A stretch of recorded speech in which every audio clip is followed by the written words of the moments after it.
All right, we're going to get started here with the Tuesday, July 11th Admin Public Works meeting. Good evening to everyone. Good to see you all here, both in the room and on Zoom, and for those of us that are watching on YouTube. So we'll get started with the first item on our agenda, which is the roll call by Michelle. Thank you. Councilmember Chair Garitano. Here. Councilmember Clark. Here. Councilmember Eden. Here. Councilmember Nyan. Here. Councilmember Farmer. Here. Councilmember McCutcheon. Here. I can see you're present over there. Councilmember Jaxie. Here's, is he absent? And Councilmember Hopper. Here. All right, we're just gonna double check, Dan, that the volume's coming through because I didn't hear Nathan or Deborah. Yeah, Councilmember Hopper, can you just acknowledge your presence? They hear or hi? Yeah, here. Okay. Councilmember McCutcheon, can you hear us? Can you respond? Here. All right, good. So it's working here and you can hear us. That's perfect. All right, so good to see everyone and thanks for joining us here. So we'll move on to the next item on the agenda, which is the approval of the minutes for the June 6th meeting. And if I could ask for someone that'd be willing to make a motion for approval of the minutes, Councilmember Farmer has his hand up, is seconded by Councilmember Clark. Or are there any comments or questions regarding the minutes? Okay, seeing none, then all those in favor of approving the minutes, please say aye. Aye. Can, Larry has just sent me a text and asked if you can accept. Of course, we want Larry.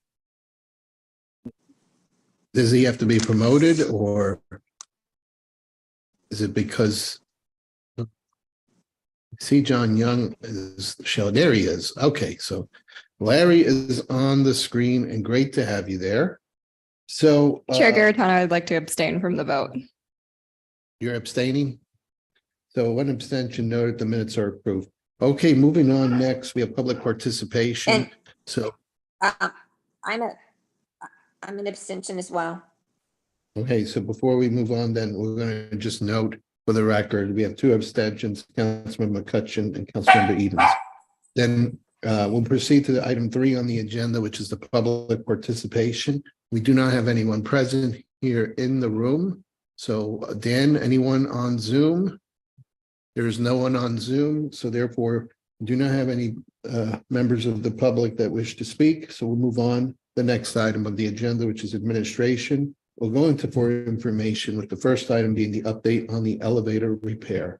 Go to City Administrator Thomas Lee. Thank you, Mr. Chair. So speaking to the elevator repair, just wanted to provide the committee with an update. So there was an amendment to the resolution, not to the actual resolution itself, but the language within the contract, just providing, it was a small detail regarding the liability insurance and pretty much just covering what, if they cause it, they'll pay for it, obviously, but just anything that the city might accidentally do. So that little piece had to be added. In this case, we are just need a signature from the mayor on that amendment. And in this case as well, we do have to line this up in order to make this a claim with our insurance company. The insurance company plans to be on site the day that the controller drive is removed from the actual elevator shaft.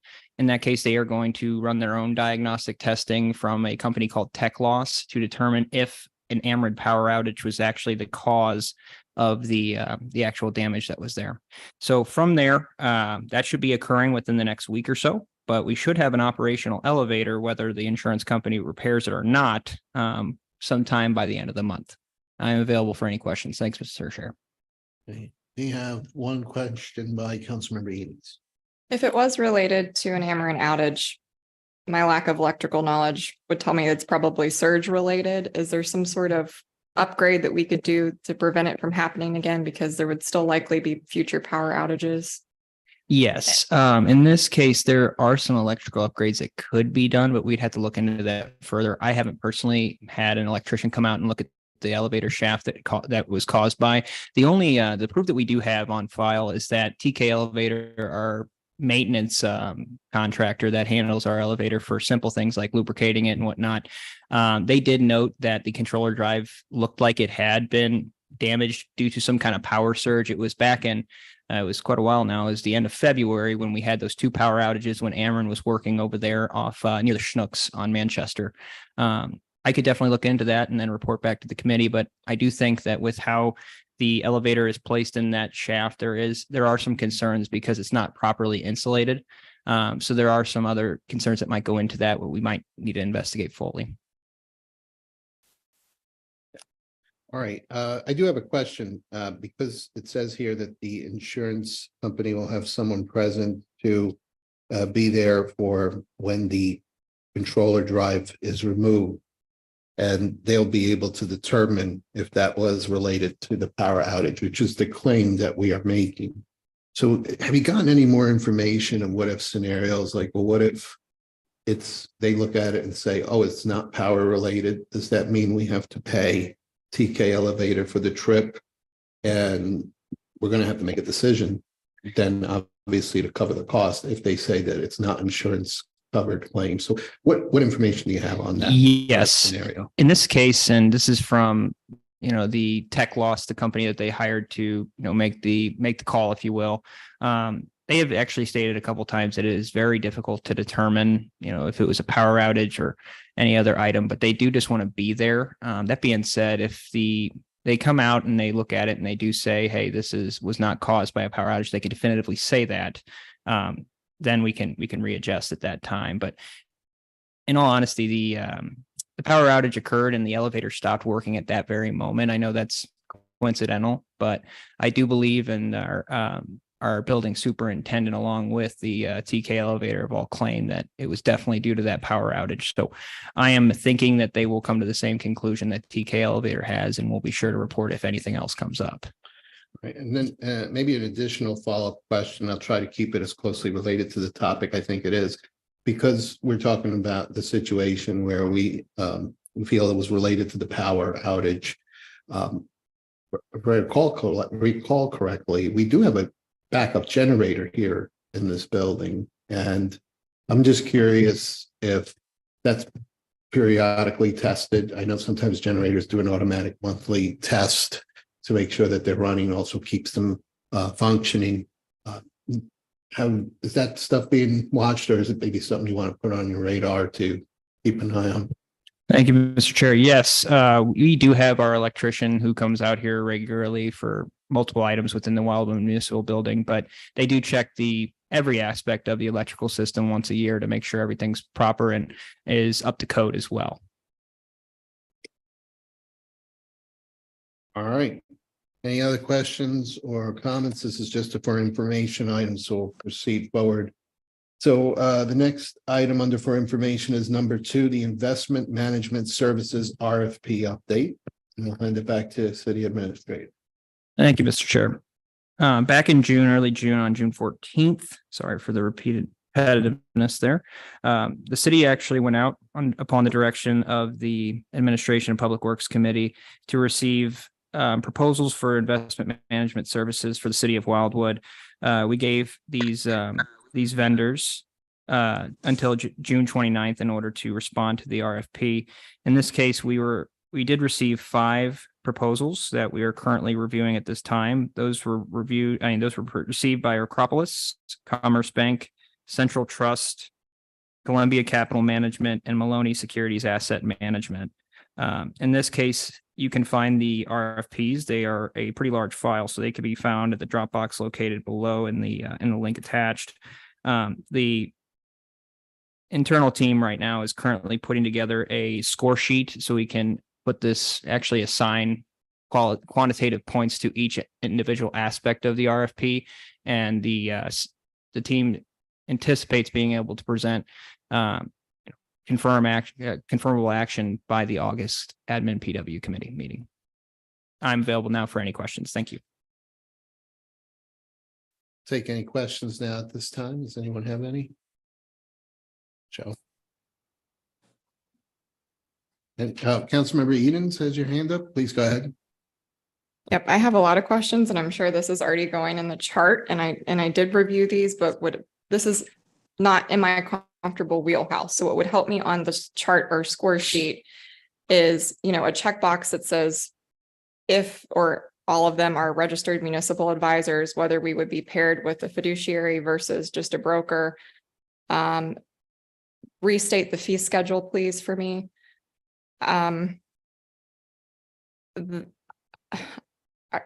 firm stuck out in my mind that said they didn't do auditing, but I could also use a chart of.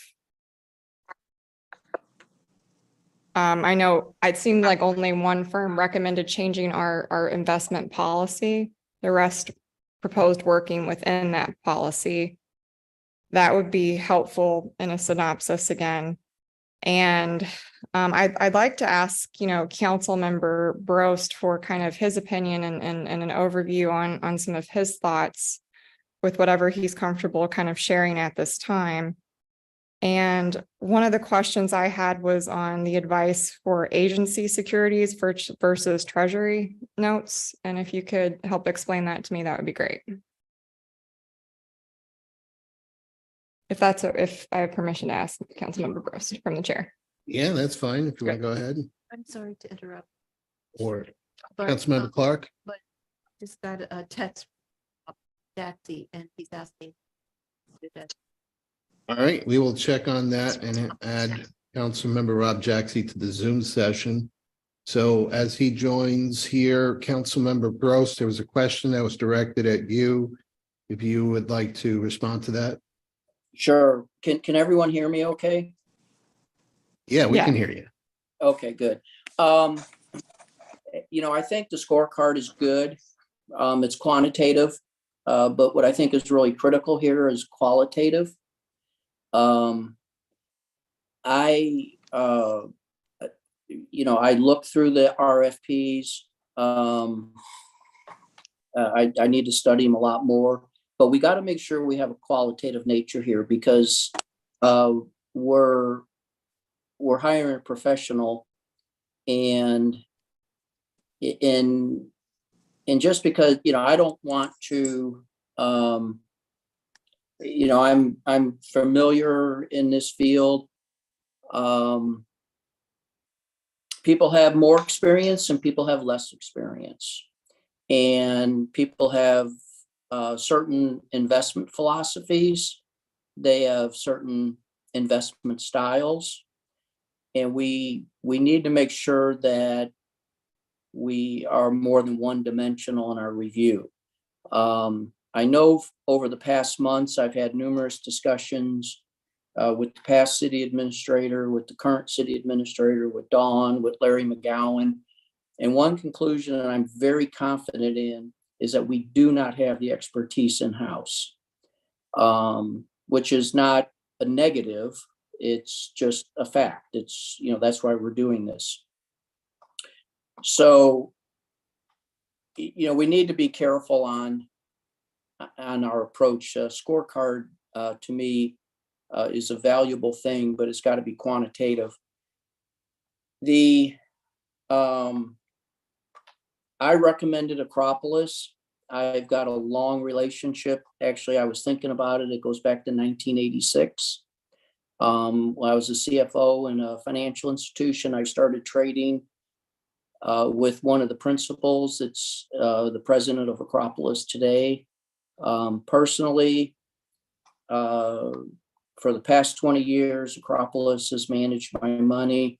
Prior to that, I actually dealt directly with the principals of Acropolis. So I have a long relationship with them. I know them very well, and I know they have a tremendous amount of knowledge in fixed income. And I don't think that the individuals responding all have the same level of knowledge, but I think that's something that, that needs to be, you can't put that on a scorecard. So be careful. And I'm going to be a little blunt here right now, but Commerce's, I would never have sent an RFP to Commerce. And if we want to expand on that, I'd be happy to. But Commerce,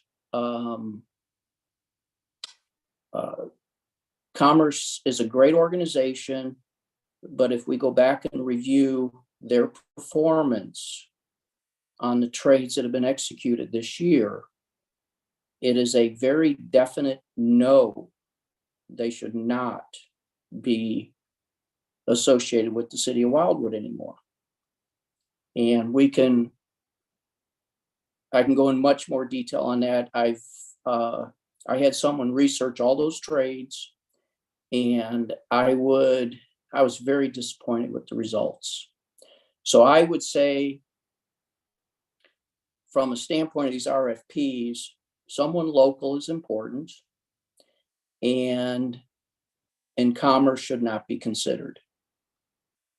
And if anybody wants to ask me why, I'll be happy to answer that question. So, and I'll answer any other questions. I owned a construction company for 20 years, but for 20 plus years or so, I was in banking. I managed investment portfolios. I was involved in asset liability committees. I was on boards. So I have some banking experience. When we sold our bank in 2002, I decided to not move, and I started a construction company. But previous to that, for 25 years or so, I was involved in banking. Hopefully that was helpful. Okay, Councilmember Edens, you have a follow-up?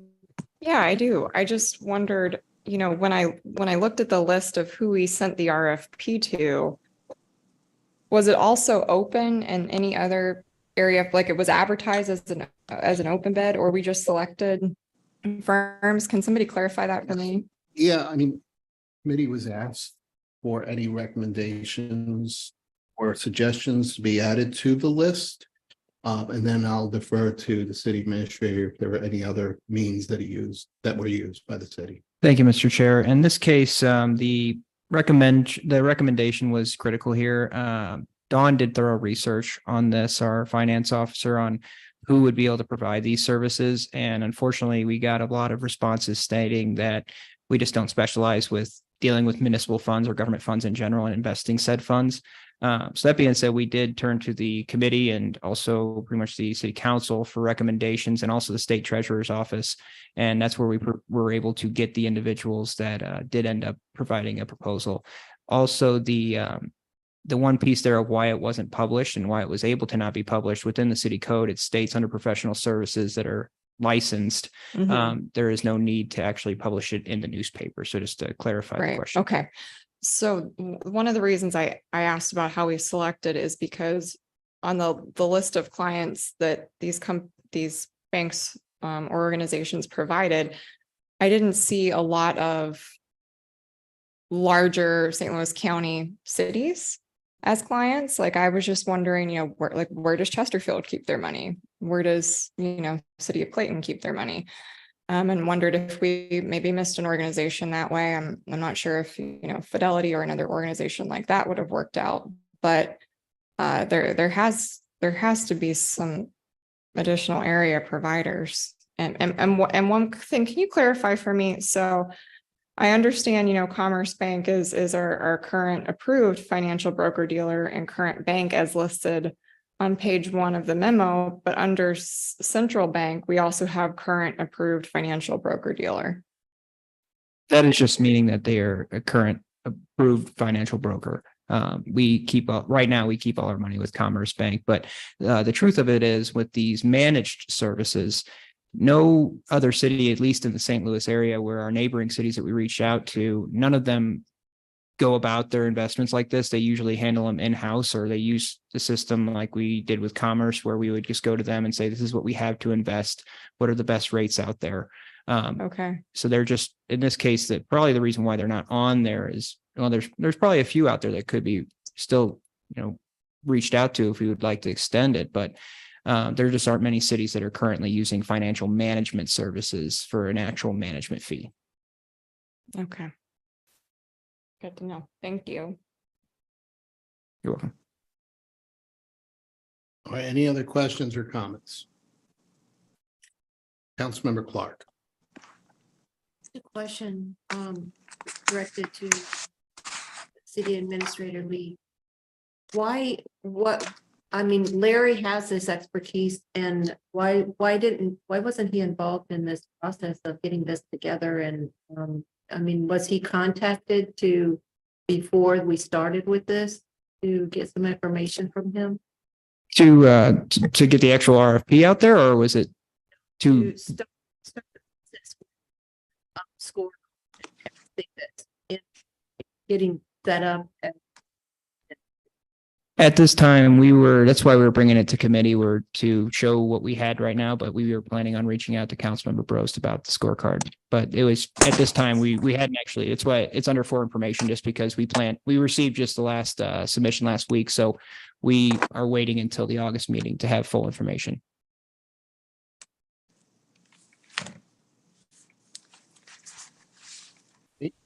Councilmember Clark.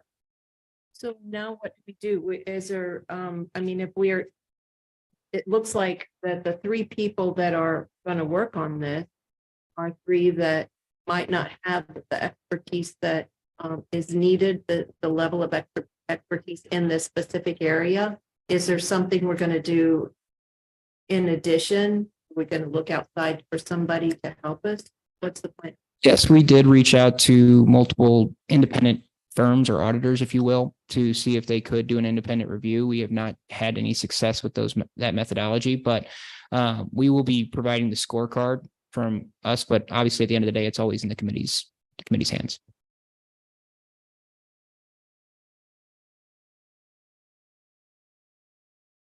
Right. I don't see any other comments in here. So this is a for information item. City Administrator, I'm assuming you don't have any other questions from the group at this time? No other questions, but if the committee does have an idea of a firm that would be potentially able to do an independent review, we would be more than happy to utilize those services. Thank you. Okay, thank you. All right, we're going to move on to for action. The first item is the review of addresses included in phase 2 of the Spectrum Internet project.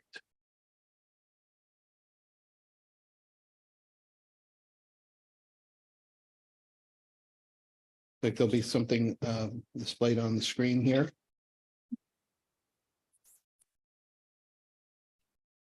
Thank you, Mr. Chair. And just FYI to the committee, the graphic that will be shared on the screen is a map that we had a team member here put together to kind of show the hotspots. We were able to take all the addresses that reached out to us for, either phase 2 consideration or just questions in general.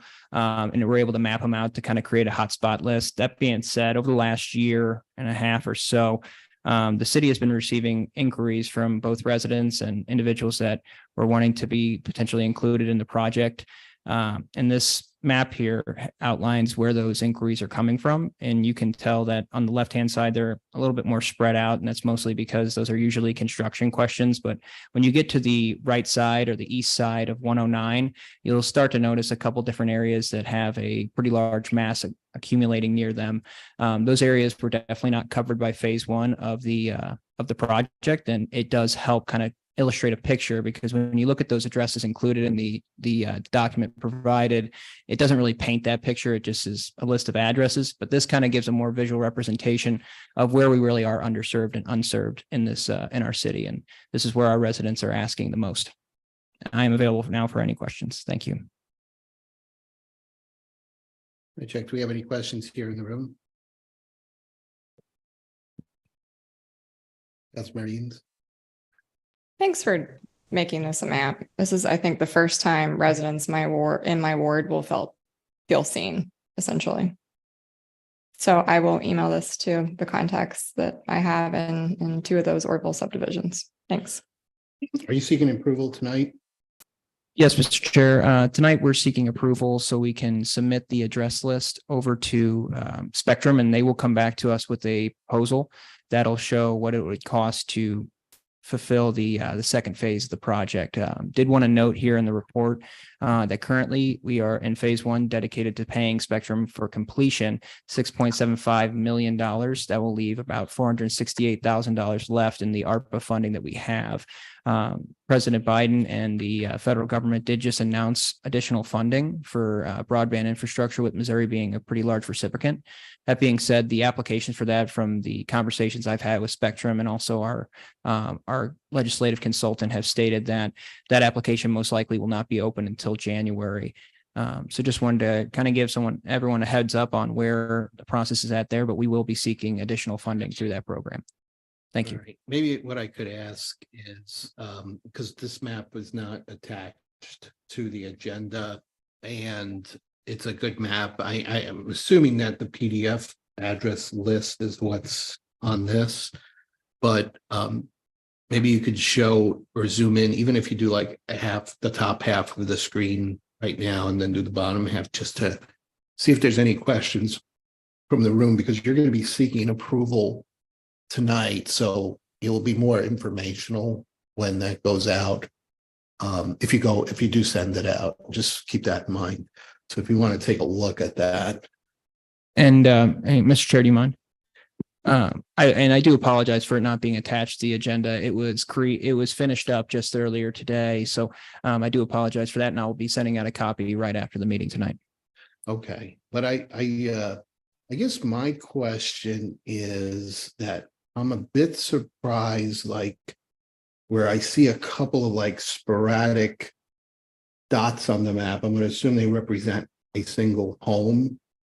And is that, is that the case, that a home just on a certain street I'm looking at the east side of it, does not have any service, like one home out of everyone? Because I can understand, like I could see it looks like Orville Road is a big cluster, and I've known that's the case there.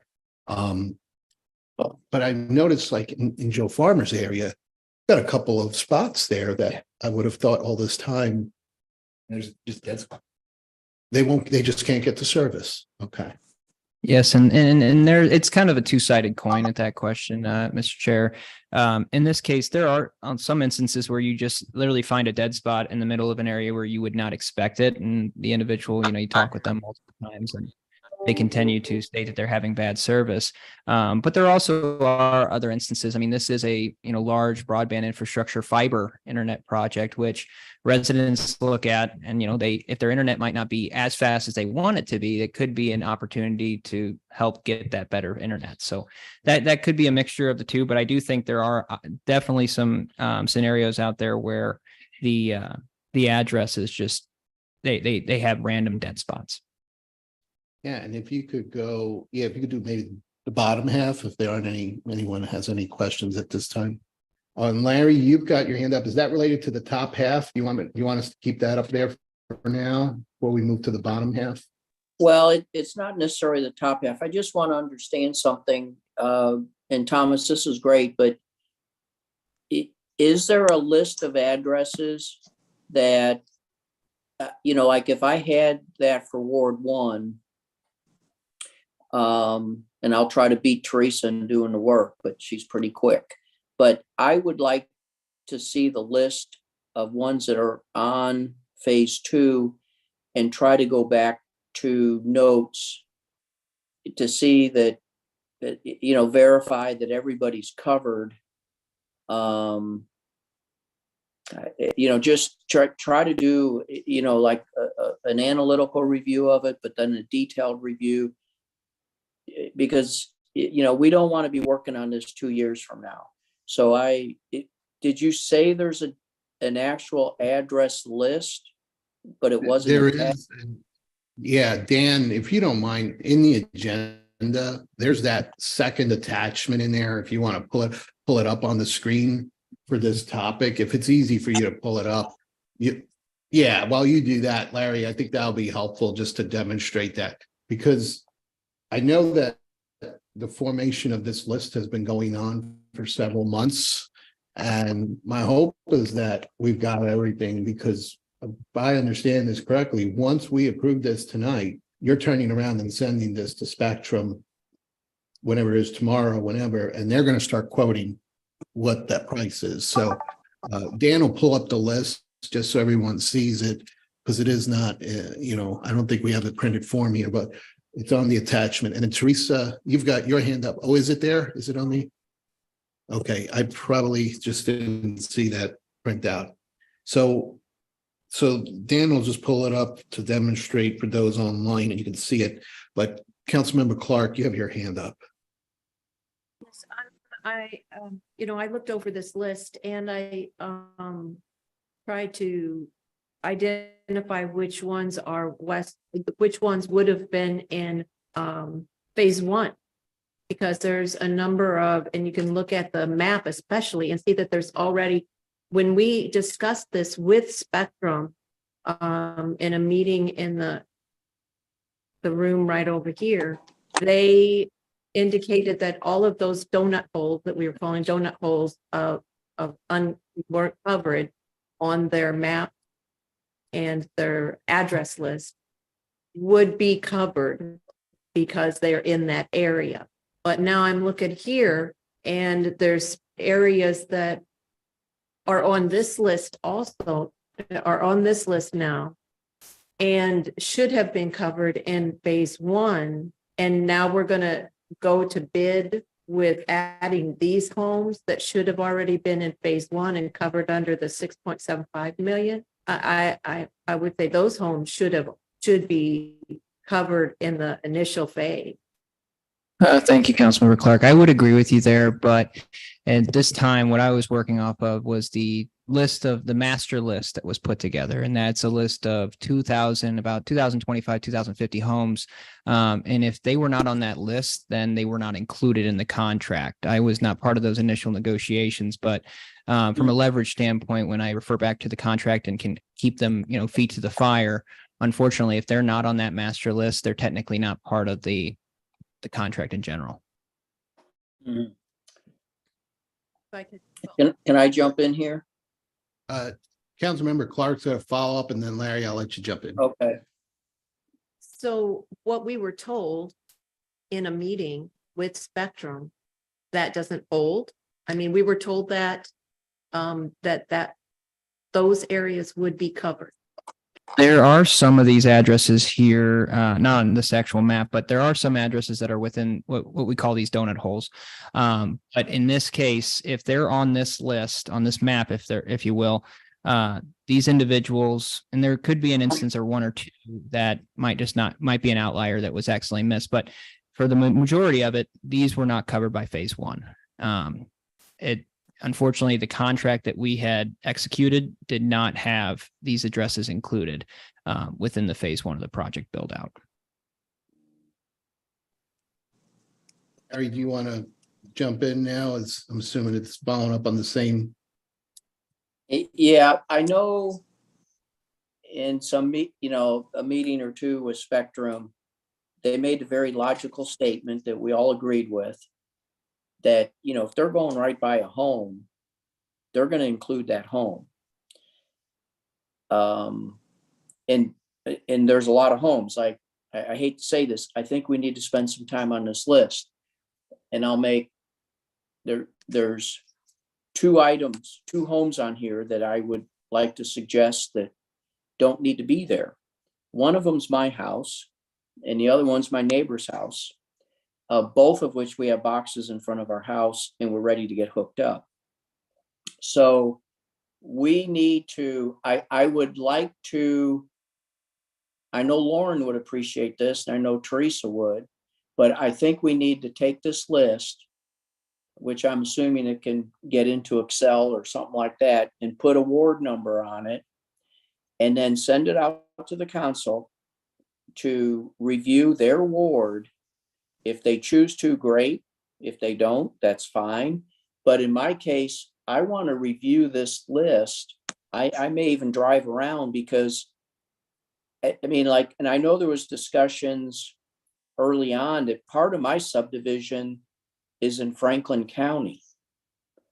And ironically, the homes that are in Franklin County, they actually got service, or not got service, but they're all prepped for service before my home was even done.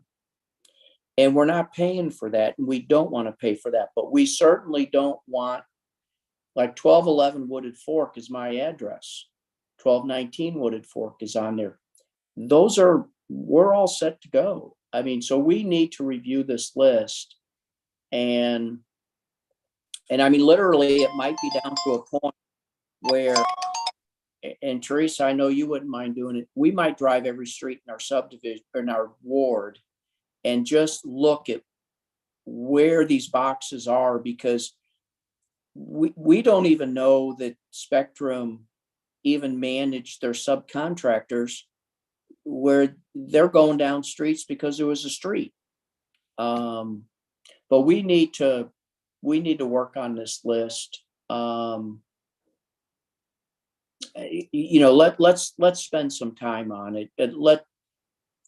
I know I just there's two mistakes already, so I'm sure there's more than two. And we don't want to send out a list where they've already run down the street and it's ready to go. And we want to put it in phase 2, and potentially, just because it wasn't on the master, which the master was an absolute disaster to begin with.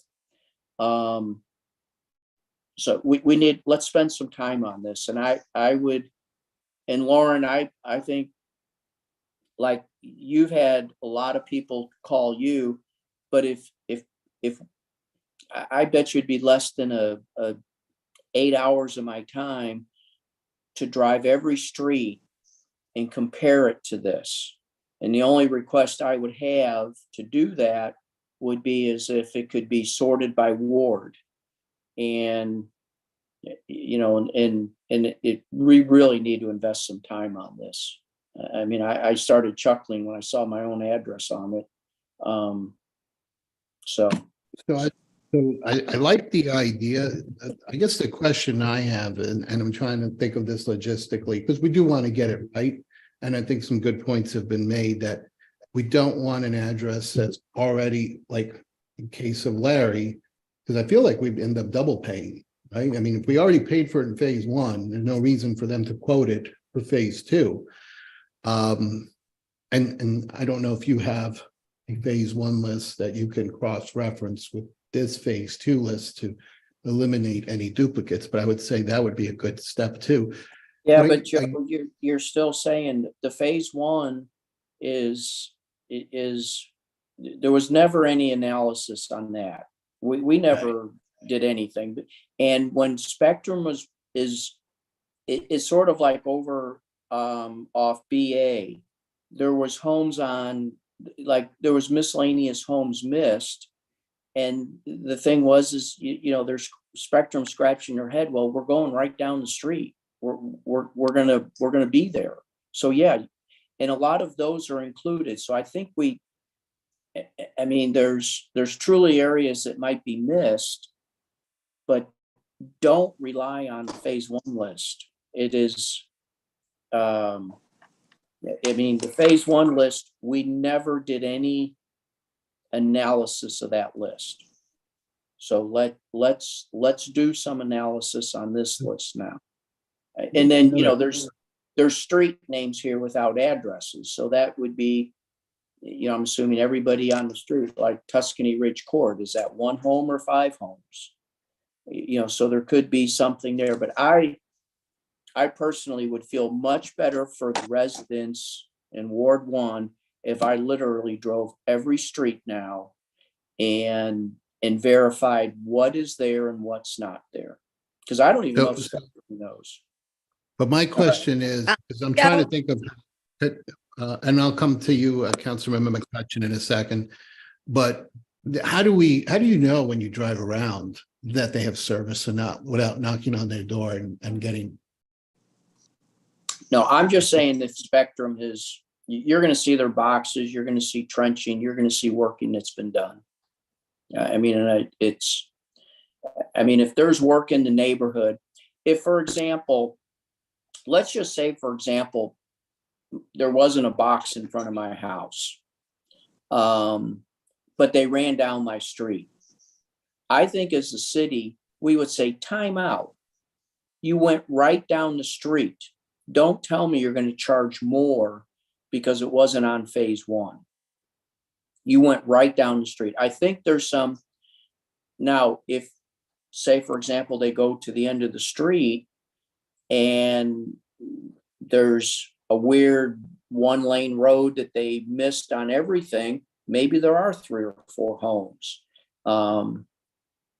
So I just think we need to give it, you know, there's not too many times in the history of Wildwood that we've taken on, you know, what might be a $7 to $8 million project. Let's invest some time in it. I think we need to put our, you know, the boots on the street and ride around and just look at it. And whether we save money or not is one thing, but what I'd like to get by the end of it is that we really have, we've done a good job, that we've actually reached everybody. Because, you know, that's what happened with phase one. We as a city, we had no idea whether we reached everybody or not. We didn't do any work on it. Spectrum did, but we didn't verify it. Now I'm saying, let's verify this list. And I'm happy to do it. I mean, like, so, I mean, for Ward 1, I don't care about everybody else. They don't count. You're not going to do mine? I was hoping. Well, you would, I'll do your house, Joe.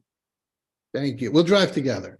So I do have a couple of hands up, Councilmember McCutcheon and Councilmember Jaxie, and then Edens, and then I think we'll kind of wrap up with the plan in discussion with the city administrator of what we do as far as a one final walkthrough of the list validation. So Councilmember McCutcheon, you're up. Sorry about that. I have 3 devices in front of me and my internet is choosing which one to use and going in and out. So are you on the I was list? following kind of a follow up to, am I on the list? I'm on the participant list. It's No, my no, no, internet. you- I think I'm one of the red zone. I was just saying, we were talking about internet access list, and it sounds like you might need to be on it then. Oh, am I on that list? No. But my question is kind of similar to Councilman Ross. How do we know that work is actually being done? Because I know in Eagles Nest, some residents have it and some residents don't. And some areas, it doesn't even look like they've started on it. So that was supposed to be phase 1. And what I'm getting out of this cut in, cut out conversation is this list on the screen is phase 2. Is that correct? That is correct. The phase 2 list is what you see and what's in the agenda. Yeah. So how do we know? Just like, I mean, I've been told a couple different times that some people, and that's Ward 6, some people have internet on this one subdivision, some people don't, and they all put in for it. So I really haven't seen anybody, you know, trenching when I've gone through there. So, I mean, I'm not Ward 5, but I'd certainly be, I mean, I am Ward 5, sorry, but and none of us are on the list, but, you know, I think checking door to door or however you want to do it is a good idea. Okay. Why don't we check with Councilmember Jaxie and then we'll go to Edens. Hi, thanks, Joe. Real quick. Larry's idea, first off, I agree 100% with Larry. I don't believe that the city, myself included, when I say that, everyone, I don't think we did enough to investigate. We didn't put enough time into phase 1 to make sure that the contract we entered into was all inclusive. Thus, we were missing, you know, many residents east of 109. So to Larry's point, I agree with him.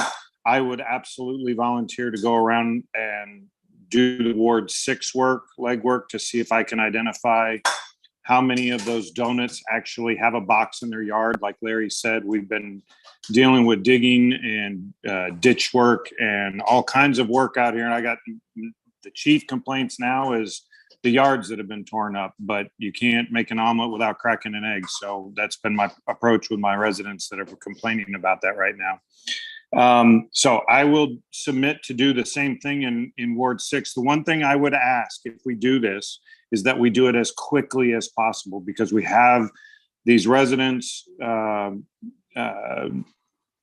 east of 109 in those larger pockets that are really in desperate need, just like my residents out here in Ward 6. And I don't want to delay the process if we can avoid it, but I want to get it right.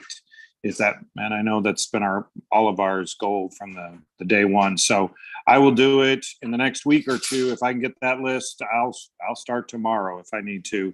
But I would suggest that whatever we do it rapidly so that the city staff can move forward with starting the phase 2 negotiation with Spectrum.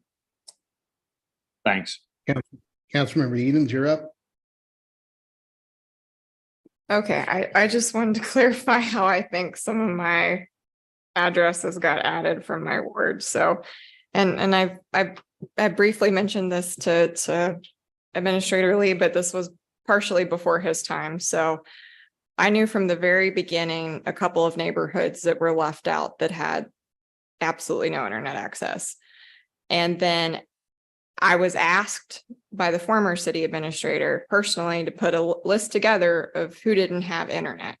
And I was very uncomfortable with being the grand poobah of who gets internet and who doesn't, and responsible for entirely reporting that information, which I voiced at the time. What I did do was I went and pulled up a giant map that I had from campaigning, and I picked out all the rural roads that I remembered. And if I didn't put it on the list, it didn't get put on the list unless it was self-reported. What I was uncomfortable with is I have a lot of streets like Orville where, in addition to subdivision, there's these, single houses. And not all of Orville is actually in Ward 2. So some of that is actually a different ward, but I was very concerned that some of the single homes would be left out. And when we campaign, we go off a list of frequent voters. So I didn't have names. I didn't have contact information. I didn't even have a list of their street addresses at the time. I had no cumulative list. And so what I think has happened is that some of these are listed because they exist on Orville, but they may actually also currently have internet, but I'm not sure. So is it possible without getting a bid from Charter, they could at least identify who they already have as a customer? Can they come back with that at the same time? Because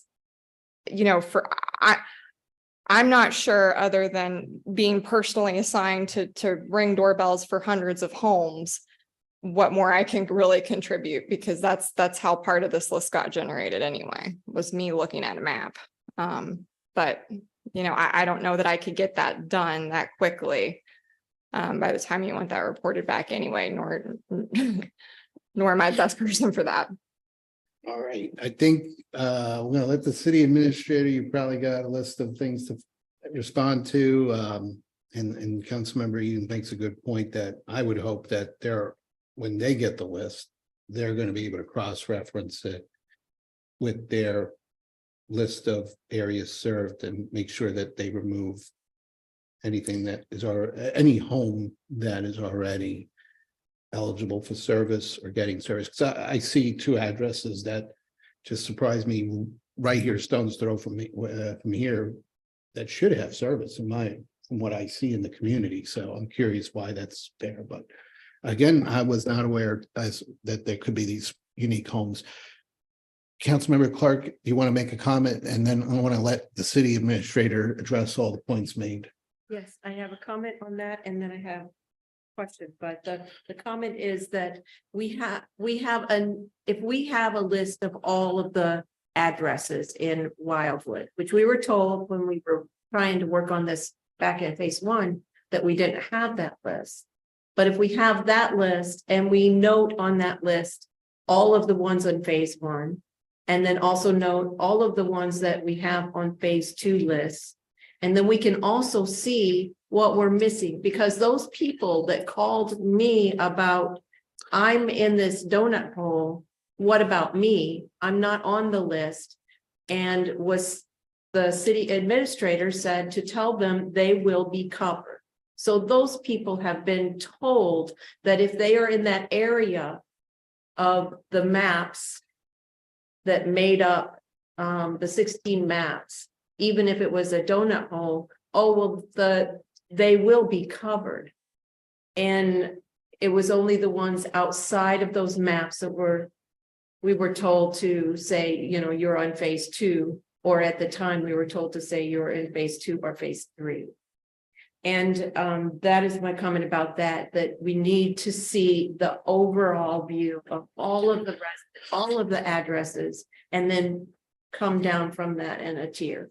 My other question is, if Spectrum has this survey program where these other places that are not in phase 2, and you were talking about it in your write-up, that there's other places other than in phase 2, and you can do a survey program and they will pay up to $6,000 for hookup. Well, what is it that the residents in those areas that maybe should have been on phase 2 are now going to have to pay? Is the total bill going to be 10,000, 100,000? I have no idea what $6,000 does for the resident. Thank you, Councilmember Clark. And just to answer that specific point quickly, with that serviceability program, what that does and what we were planning on doing, and I do apologize, there may be, 1 or 2 typos here where it should have taken it out in Excel. I do apologize for that, but most of these are just self-reported from residents. So if they reported that they did not have internet, they were not in phase 1, I added them to the list just to be safe.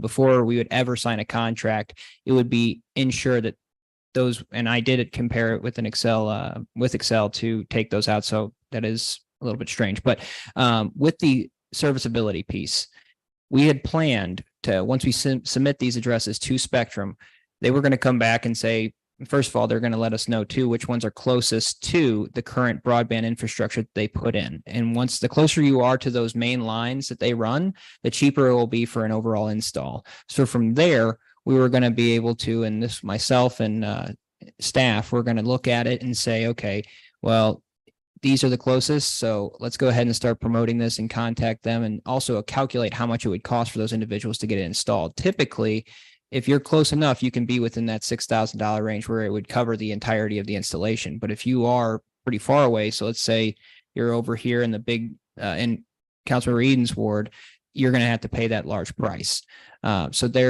That's a program I think we need to utilize as much as we can, just because if you add up all the addresses, no matter what, even if there's addresses that we still need to cover, this is going to be a very, very expensive endeavor. And we only have $468,000 left in the ARPA fund to pay for the remaining addresses.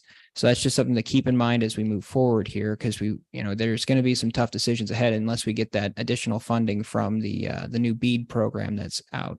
But at the end of the day, what we can do, and what we do right now with whenever they do complete an area, they provide us with a list of addresses that have been completed and have service availability. We have code enforcement go out to then go check to make sure restoration, and for restoration activity that they've done their due diligence to put it back the way it should be, but also they're checking for boxes to confirm that internet service is in fact there.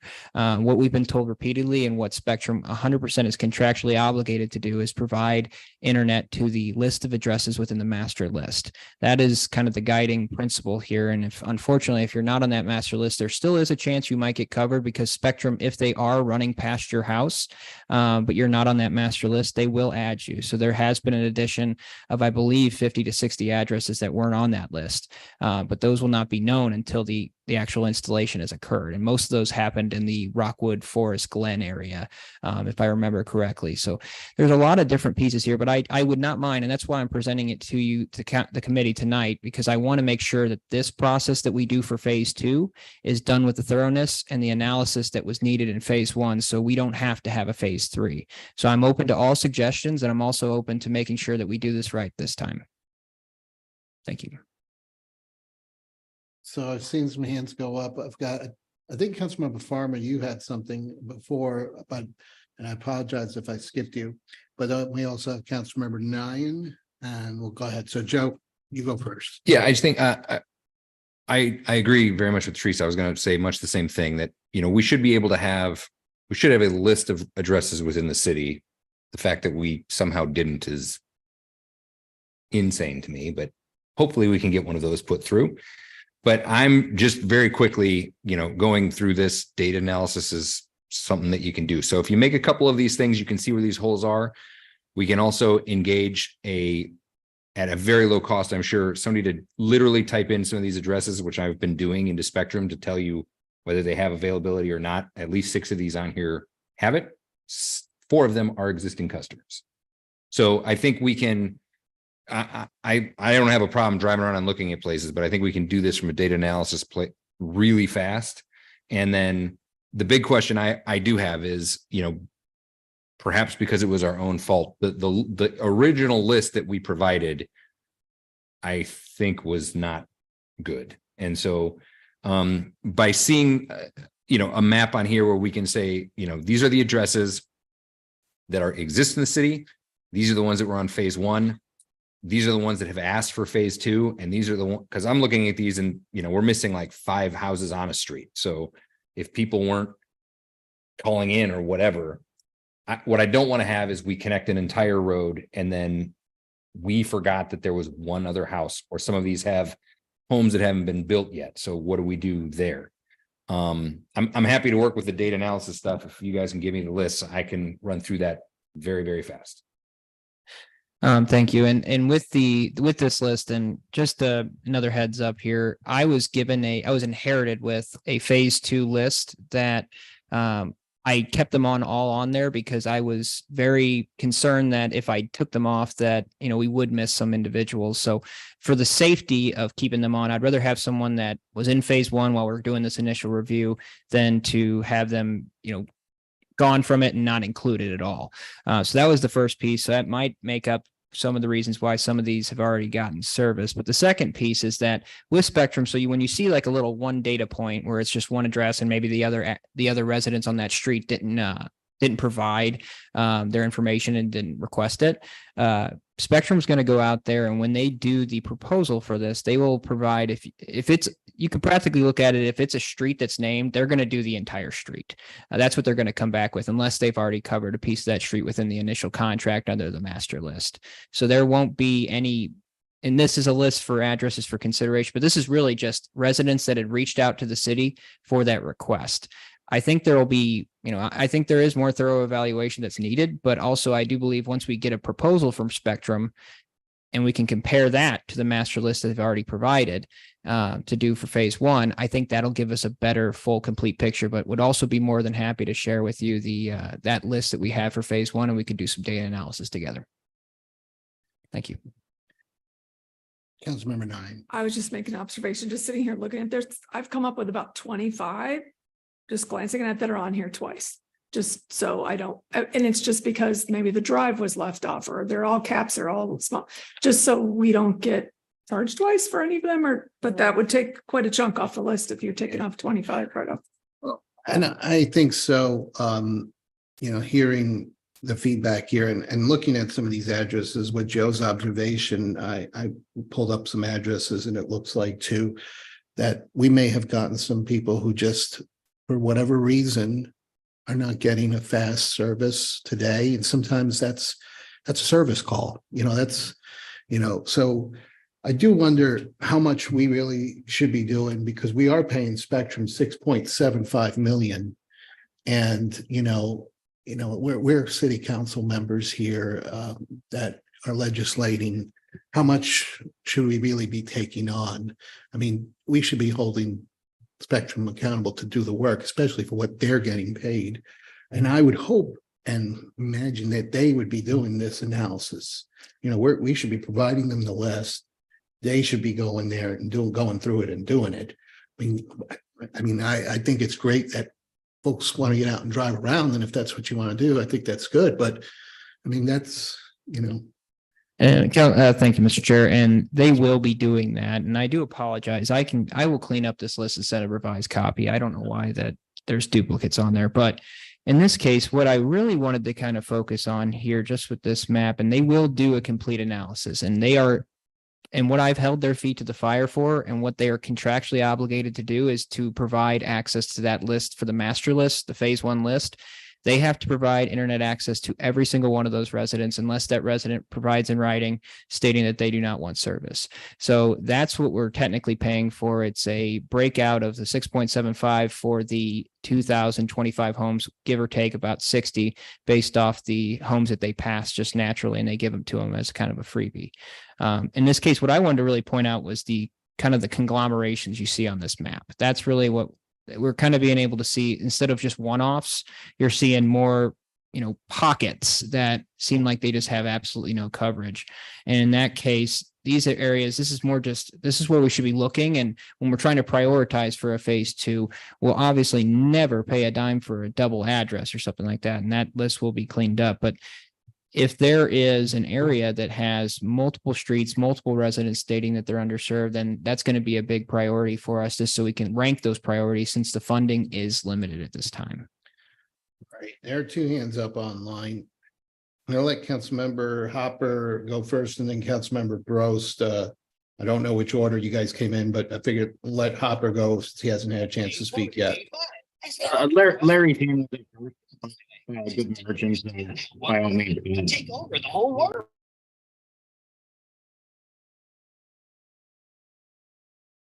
All right, Larry, you're up. And it's Shogun's Palace to the east. Oh, getting a little interference.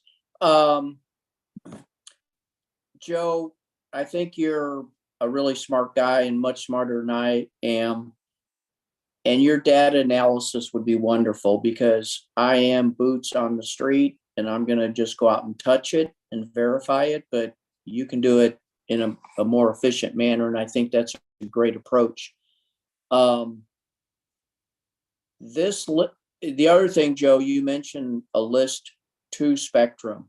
I don't think the city ever provided a list to Spectrum. Spectrum provided a list to the city. And what they have contracted for is to provide internet to 2,025 homes. And as things developed, it wasn't necessarily a specific address, but as the contract guy from Spectrum said, they will be providing to 2,025 homes. Now, this list needs a lot of work. And it, one, there shouldn't be any blank spots on it. And there shouldn't be duplicates. And let's sort it by ward. And each ward can go out and do their work. But this is in no way even close to sending a Spectrum. Let's invest some time and get this to the finish line. I really want to, this is our number one priority for the city. And it's also one that we not only want to get it done right, but we want to get it off our plate, because the number 2 priority, actually the number 3 priority is erosion. And I think that's where we need to get internet done and forgotten about, and we need to focus on erosion. So, What we could do is, Thomas, obviously tonight, I don't think we're going to be in a position to approve the list. Is it all right if we can, and I'm going to go to Councilmember Hopper, because I don't want to skip him, but with the request of getting the list and putting the ward numbers next to it. And if there's an obvious duplicate, take it off, because there's no need to have it there. And then send it to this committee and have everyone on this committee be tasked with reviewing what is there for their ward and providing any updates to you. I'm going to propose probably a week before the next admin meeting. If that's feasible, I'll ask for feedback on that, because maybe we can do the approval at the next admin meeting, obviously, to keep this moving forward. So looking at the calendar here, that would give, if you can get that turned around this week, you'd have all of next week, the week after, and probably make sure to get any edits back to you by that 3rd week, because we are meeting I believe on August 8th. So be roughly about 2.5 weeks. Does that sound reasonable to this committee? And think about it. Let's ask Nathan to speak into whatever he has in case he has any other site ideas or suggestions. Nathan. Right, thank you. Hopefully you guys can hear me. I don't know if I'm getting some background noise or not, but I think one of the statements you made, Chair Garitano, about I think this is really needs to be primarily on Spectrum to do the work to really figure this out, because it's not our job to make sure that they did, that they're going to have what they need to do their job, right? Like that's their job to figure out what homes need this. So I think Councilmember Clark had a really good idea earlier of why don't we take, the list of all addresses in Wildwood and run it against these two lists, phase 1, phase 2. Obviously, phase 2 list needs to be cleaned up a little bit. And then we have something to work off of and say, okay, this is what we have identified for phase 2. These are those that haven't been. Run this list and tell us who has service and who doesn't. And then they should provide us, say, like, these are the addresses that don't have service, and we'll give you a quote on getting it to them.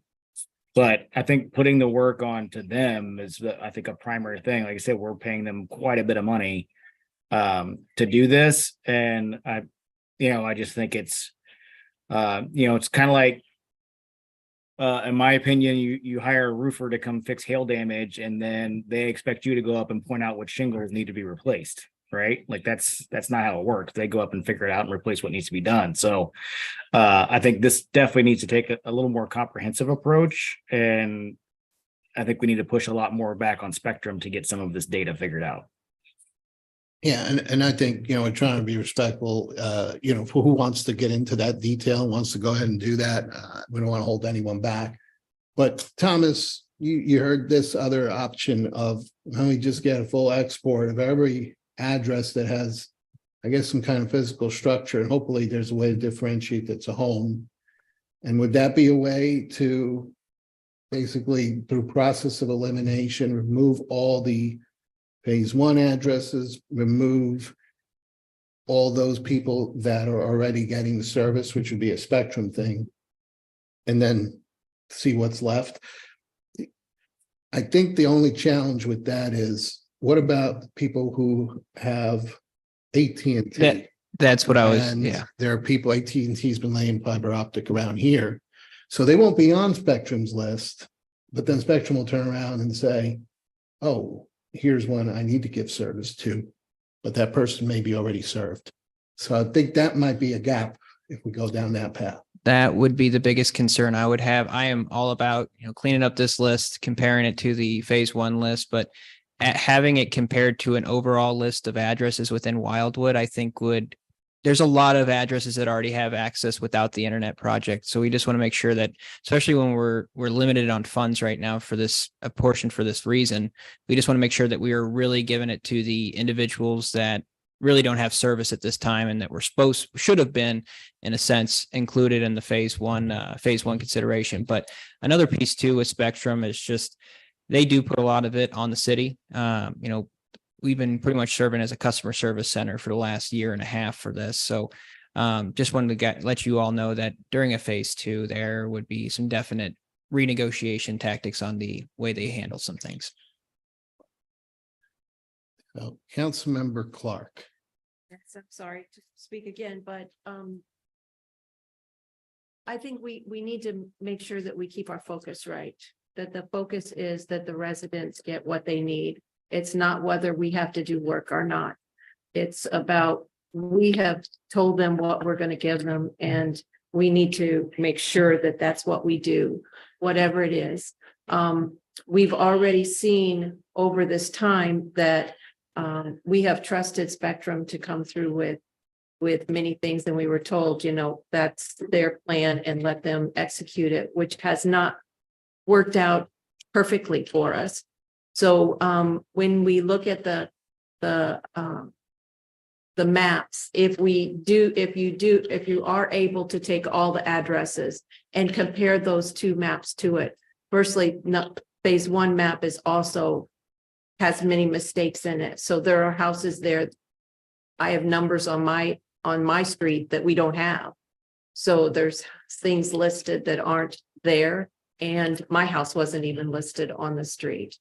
But we can look at that and see where are we missing? What are we missing? And look at it. Maybe it's not something we need to cover, but we can see it at a glance. And if we have some of these areas, maybe if we show that there's a whole street that connects to another area, it will be even maybe bring the cost down because they would be going in that direction and not have to go here and then over here. It's like a line that they would be doing, so they would cover more area. That's just my suggestions, and I'm willing to help if there's anything we can do to help with the information data, putting the data into the map or whatever, because, and yes, it may be their responsibility to do, but it hasn't been done yet. And we have a deadline, and we want to get this to our residents. That's why I would be willing to help with it, get it done. And I think that most of us are willing to do whatever we can to help. But So then I think with that, we'll do it like we just went through. Have everyone the opportunity to take whatever steps they feel they wish to do as far as validation. Like Joe says, he's going to be looking up online. If Larry wants to get in the car and drive around, I think you know your wards best and how you can validate it best. And that would be a first pass through the list. And then we're also going to ask that Spectrum take that list that we eventually send to them after we approve it, and then get them to give us comment on what's been provided to them, so that we've gotten both what we have, what we know, and then what they have. I mean, that's what I'm hearing here from the group, unless I'm missing something. I think that that's a good plan, but we need to have a plan. We don't, for our plan, not that we're planning for Spectrum, but we need our plan that here's what we're going to do. If we just say, well, yeah, if you want to go out and drive, or if you want to do the data, we need to say, here's what we need. We need help on this. Maybe Thomas has here's what I need help on to put this together to make sure it works.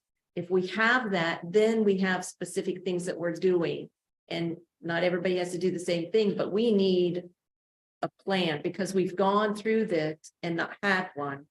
And here's where we're at. Thank you.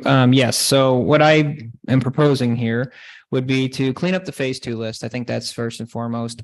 It was a lot cleaner before. I need to clean that up. So I will clean that up and send that back out. I will also double check every single address against the phase 1 list. So the next list you do receive, just know that 100% that address is a home and a resident lives there, or it's a property that could have a home built on it, and it's not included in phase 1. That's the first step. And then secondly, once that list is provided to the committee, if there is some help being provided, as in individuals wanting to drive the routes or whatnot, that would be most greatly appreciated.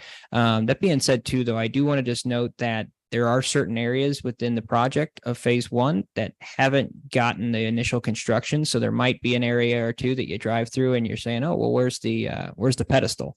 And in this case, that just hasn't gotten there yet. You might see the orange tubing of the conduit because they are ahead of schedule there, but there are some places that haven't been touched yet. So that's the main thing to keep in mind, is just some places they haven't worked. But I think the main thing is getting a cleaner phase 2 list. And then if, as council members want to drive out, these are what, and this list, I don't think reflects it as properly as it should, but the list that I have that more accurately reflects it has been cross-referenced by the phase 1 list. And these are the individuals that reached out to us. They didn't reach out to us. There was no real way to know that that individual might not have the best service.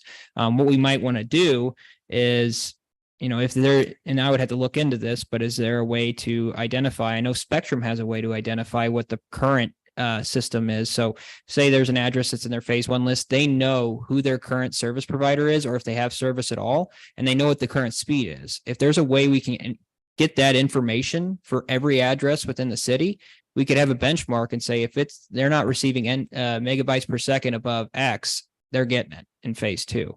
So I think that if we can get that is a key indicator. I know a lot of times these companies get very iffy with their proprietary data, but I think if we can get that from them, I mean, it'll benefit them as well, because then we'll be able to identify the homes that are going to be included in phase 2. But I need to get a cleaner list sent to you, and that will be done.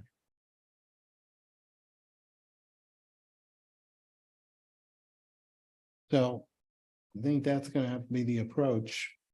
Then what we'll ask of you is to follow up with the committee here and just help us stay on track with what we've discussed here. And then let's see where we end up with as we plan for the next meeting, if we're ready to keep moving forward there with this, or if we run into any issues. Thank you, Mr. Chair. Does that sound good with everyone? All right.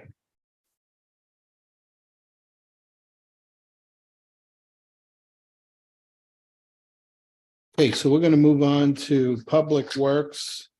And for information, we have the update on the waste hauler transition.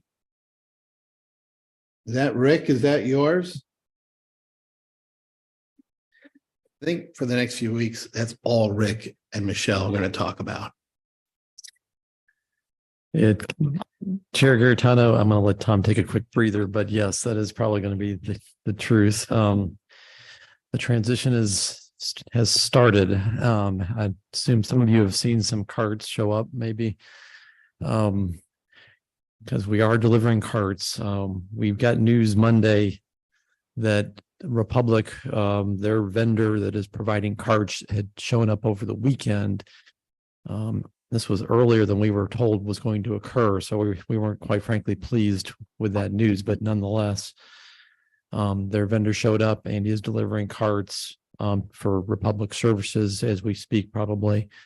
My understanding is as of today, they probably have delivered on the order of 1,200 homes carts. So 2 carts, of course, as you know, recycling in a trash cart, 65-gallon recycled, 25-gallon trash is the plan. So we've been trying to communicate as best we can that message out that carts are being delivered this week, starting this week. And essentially, we're going to be in this mode for the next 2 weeks through August 1st. Republic is saying it's going to take them 14 days of cart deliveries to get them all on people's driveways.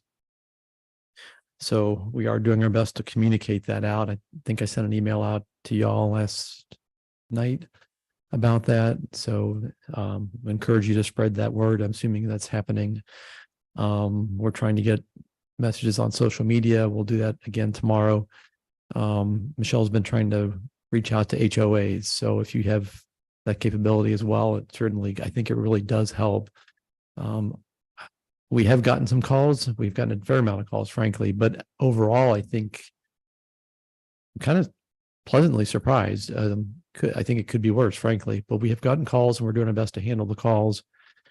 And we are getting folks that are upset, mainly that they have 2 new carts and they can't fit them in their garage, which is something we expected, frankly. So we're doing our best to let them know. The word is you can call Republic and request a downsized cart.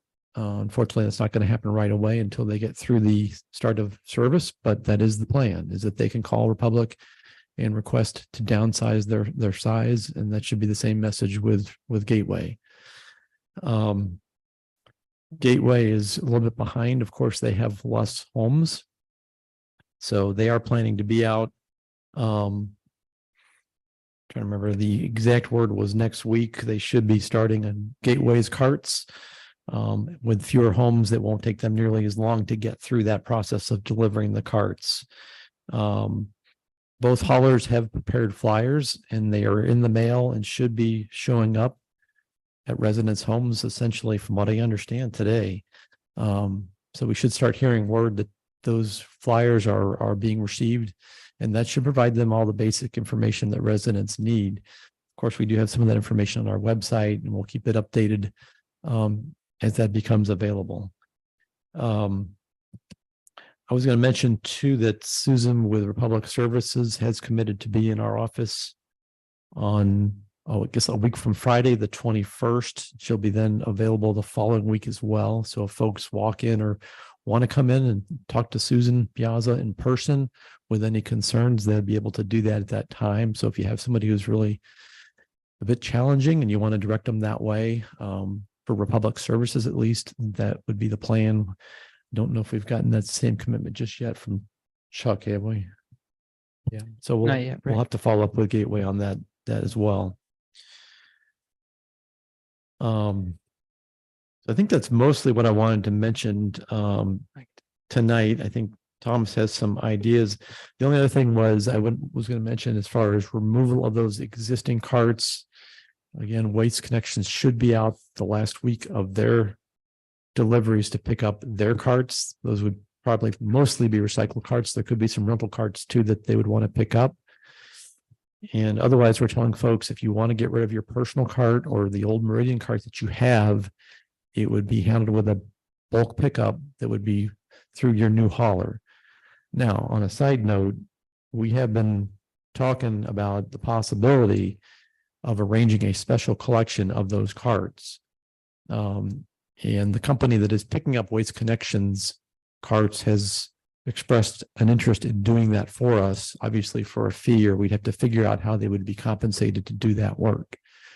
But it would make a lot of sense if we can arrange it to have them pick up not just Waste Connections carts, but any other Meridian cart from years ago or private cart that people want to just get rid of to make room in their driveway or in their garage.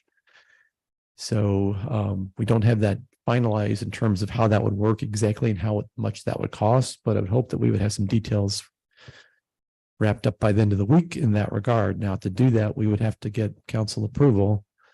So I guess if you have any feedback from your perspective, that would be probably helpful at this point, if that's something we should pursue or not.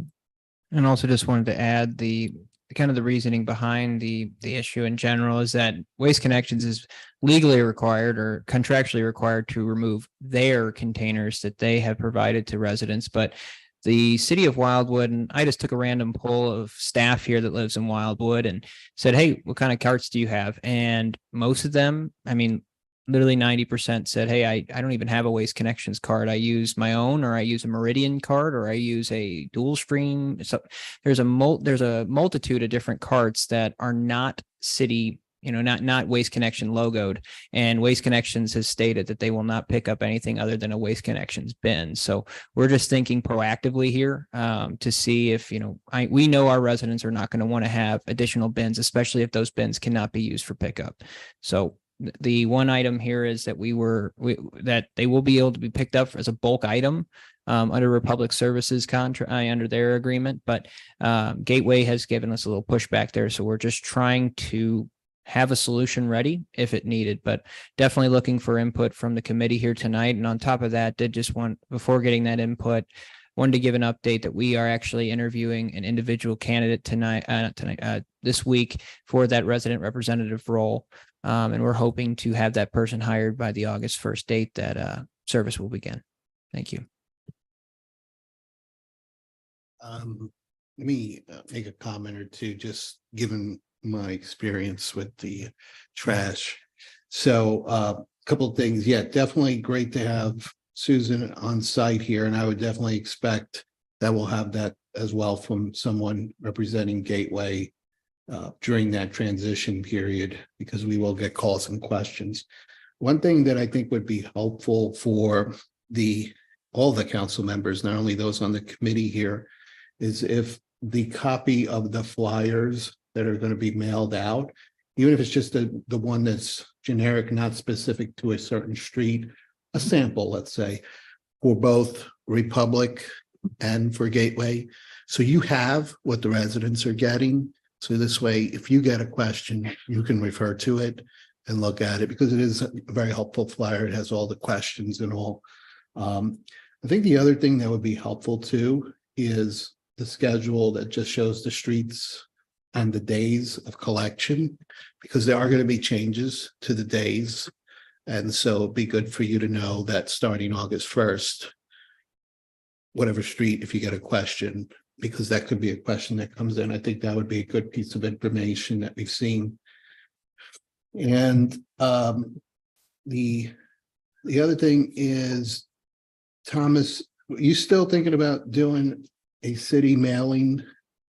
And what are you thinking about as far as making that happen? Because I know that you thought you might have to seek some kind of expenditure approval.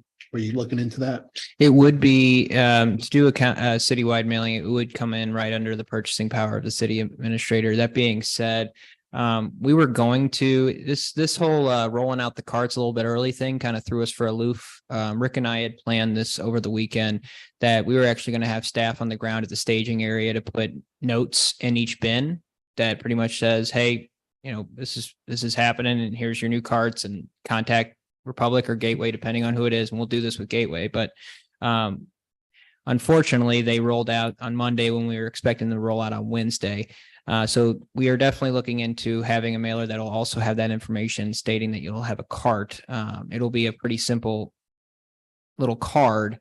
But at the end of the day, it's, once these individuals receive their, the problem here and what we've been discussing internally is that if we were to go we wouldn't be able to put, hey, your service date's Monday, just because we could end up with some confusion there. If they receive something from Republic that says, hey, it's Monday, but we accidentally give them a Tuesday, then we're adding problems for ourselves. That being said, and I saw it earlier and it was right, but we were able to put together a map, an interactive map, once again, that is on the 2023 waste hauler transition website. Earlier today, it was showing, if you clicked on your dot at your home, it showed your pickup date. So Monday, Tuesday, whatever it might be. But we just checked it a second ago and it was not there. So we got to take another. It was there. So, okay. Yeah. Okay. So it is there. So if you go to the waste hauler transition, you can go to the mapping tool. You can click on your address. You actually have to click on the pink dot or the red dot or the blue dot. It'll show what date you're going to get serviced from here on out. So the mailer is important. It's now just kind of considering what needs to be on that mailer. So then the only other thing you asked for feedback on doing a special bulk pickup. Knowing what we experienced during the Meridian situation, I think that is a really good idea. And if we can arrange that for a certain week that we know, like let's say the beginning of August, this is a chance to pick up your bulk items. That would be ample time for the city to help get the word out through every communication method possible that you have. Because that was a source of frustration for a lot of people, is that the containers never got picked up or they missed putting them out on the days that they were going to get picked up and so forth. So I think that's something that would be very helpful. Thank you, Mr. Chair. Yes, I would say the mailer would really need to focus on that if we were to do that. But just to give a little bit of a hint at the financial implications, it does look to be around $8 per cart for a pickup. So if you start adding up around 12,000 carts, if everyone has one Waste Connections and one other, that dollar amount rises pretty quickly. But I do believe considering kind of dire times call for dire measures. All right, Councilmember Edens. I just want to echo what Councilmember Garitano said. Since you mentioned that Gateway was providing some pushback on counting that as a bulk item, and part of my residents will be serviced by Gateway. I do know that residents, right? I got an email from a resident today that has a Meridian cart, right? So that resident happens to be in the Republic area, but I'm going to work under the strong, educated assumption that many folks in the Gateway area do not want to be stuck with 2 extra carts and will not have a means to dispose of it. So the only other thing that we could add to it is, and this is only practical for somebody that is extraordinarily motivated and also has a pickup truck, would also be to include a drop-off location at City Hall, which I think we did before one other time, right? I think people just were randomly dropping. We're randomly dropping it off on top of the parking garage. Yeah, I remember you went around too and got some. Yeah. What do you think, Rick? You're nodding your head. Is that like, that's no? I think we want to be very careful about that because if it is indeed 10 to 15,000 cards, it would be just a nightmare. Oh, yeah, no, I can't. But yeah, if we could figure that out, I mean, yeah, in a perfect world, maybe, but the concern I have is it could be 10 to 15,000 cards. So it's a huge issue logistically, but ideally, again, I feel like if Waste Connections, if their company, because I've spoken to the president of the company, it's American Container Repair Company or something to that effect, and they were interested in doing it. And the price that she gave me was about just under $5 a cart. That doesn't include the disposal of the cart. It's just for them to pick the cart up, bring it to a site. Then we've got to figure out with Waste Connections how to dispose of it. So there would be additional costs there as well. But that would. Can we not beg for okay. I get that they only want to service a cart that has their name on it. That's that caller. The drivers identify it. They know that they're a paying customer. Can we not beg them for stickers to put on top of an old Meridian cart for those customers? That way they don't even have to change their bin out. No, they won't do it. They won't. Go ahead, Rick. No, their answer to that was these carts are pushing 15 years old. They're unreliable. They want new carts. They've purchased new carts. They've financed new carts. Sure. They want to be able to fix their carts, not someone's cart that was purchased 15 years ago. They want their names on them. Yeah, it's a pretty long list of reasons why, but So Rick, what I remember sitting in one conversation with Republic is that if someone has, and this is the way I understood it, if you have a Waste Connections cart, that should be picked up by Waste Connections on your last collection day. Understand? I think, and even through like, I think a couple of days in August, if I heard correctly, that they're gonna. Chair Garitano, it is from August 25th to July 25th to August 4th were the dates that were provided. Got it. So that should take care of any cart that says Waste Connections on the side. However, yes, there are many other older carts that from prior vendors such as Meridian. And according to Republic, or at least I think in that meeting, if you have a cart that is non-Waste Connections, you should treat it like a bulk item, is the way I understood it. And so you can call Waste Connections today and say, I have a bulk item. It's an old cart, take it away. And they'll tell you when they come to take it. Or you could wait till after August 1st and call Republic and say, I have a bulk item.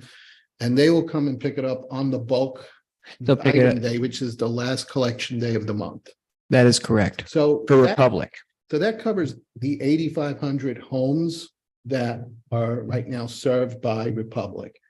So we really have to focus on the 2,500 homes that are served by Gateway, which again, they're served by Waste Connections. So you should theoretically be able to call Waste Connections. If you have an old cart laying around that you're not using, you should call Waste Connections today because they do provide bulk service, right? And they can take it away this month, whenever their bulk day is. But if it's after August 1st, it sounds like that's the gap we have. And Waste Connections, again, should be taking away their own carts, right? right. And I'm of the opinion that Gateway should pick them up as a bulk collection, but that's my opinion. Same here.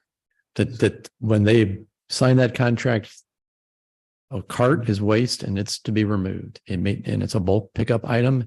And I think that's should be the position of the city, quite frankly. What I was aiming to do was provide an option that would remove these carts essentially by August 1st instead of waiting, because it is going to be a lag. And even if we tell folks you have to wait till your bulk collection and they realize, oh, I got to wait a month or nearly a month, I think we're going to hear complaints. And then I'm not 100% confident that, and I don't know this for a fact, but I'm concerned that it will be difficult for for Republic Services to remove all those carts over the course of a few days or a week or whatnot, because it could be a lot of carts. And I'm just afraid that's going to be a challenge, and they'll come back and say it's going to be 2 months or whatever. So I was wanting to provide an option for consideration that, okay, we can get them done in a week, or the vast majority give residents the option to say, look, put it out on your last collection day and leave it out, mark it. And when they get Waste Connections comes through, they'll get their carts and any carts that are marked, and it'll be quick and easy. And yes, it might cost some money, but it'll be done with. So do you think, Rick, the gap is that maybe we just need to subcontract the collection of the carts and put them somewhere where then at some point Republic or Gateway can come and get them? Or are you talking about all the way through end to end? I'm talking about all the way through in that. So their company picks them up, they take them back to the staging area, they haul them off. The other option that we're exploring is there is a company out there that might be interested in acquiring them. I don't know how that would work exactly, because whether they would, I just don't know if they would do it for free or not. Ideally, they would pick them up for free because they have some value, because they can be reused as plastic. They can be ground down and recycled. But I haven't gotten much information out of them other than I do have the contact made. But that would be the perfect scenario where they would come in and take them for free. And then we just pay to get them out of people's driveways and bring them to a staging area. Whether that's the top of the parking deck or what. Yeah. Nathan, you got your hand up, so go for it. Yeah, thank you. Sorry, I got about 4 different things as we've gone through all that. So bear with me. First, I have a question of, because, obviously I miss a lot of stuff, but as it comes through online or whatever, what and how many and what notifications have gone out to residents so far regarding this change in trash? Councilmember Hopper, we have sent out the weekly newsletter. We've updated that weekly. We've updated the website. We've had social media posts out. We have done everything we can digitally. We have not sent out a direct mailer. We were told by both haulers that they would have their mailers in the box before they would be doing cart delivery. So that was unfortunately not true in Republic's case. We do believe that will be true for Gateway, since they will be doing cart delivery next week. But we have maintained communication. We've also brought on Debbie Ward, who's a Silver Market Tablet marketing, who's going to be doing the social media schedule over the next month or so to really help shore this up. But really, it's been just doing the digital means. We have not sent out an official mailer. Thank you. Okay. And I would just say that's, we're going to have a lot of people that will have missed that. I'll be honest, I'm not on social media hardly at all. So would miss a lot of that kind of stuff. And so you're going to get a lot of people, obviously that's already sort of happened, that have carts show up and they're like, why do I have a new cart? So I think we're definitely in a period where over communication at this point is probably still not enough to keep residents feeling like they were informed ahead of time. But just my 2 cents on that. My other question is, so with Waste Connections, if I remember correctly, they had essentially rented or subleased or whatever a lot of the Meridian carts that people already had, because they didn't deliver new carts. They were just like, oh, just use the one you have. I was one of those people. So is there any recourse or thing to push back on them and say, like, well, these technically are your carts because you told us to use them? And so now we're kind of stuck holding the bag here and saying, like, oh, you didn't deliver carts to everybody. You just said use what you had, and now you don't want to pick up what you left.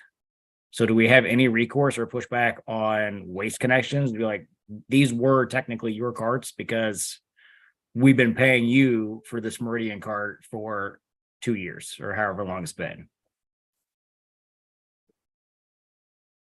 We could talk through that, but council member, these carts have been ordered, they're committed, they've been financed, they're part of the agreement. The carts are going to get delivered regardless at this point. The new carts are fine. I don't have an Connections. issue with the new carts. Like, I get that these new companies want to use their carts. Mine is more just with Waste Connections saying that they're only going to pick up Waste Connections carts that say Waste Connections on them, but they basically left us with the Meridian carts when they took over. And whatever, I don't know, because like I said, I was one of those who got stuck with those, and I called them and like, well, I'm paying to rent a cart and I have an old Meridian one.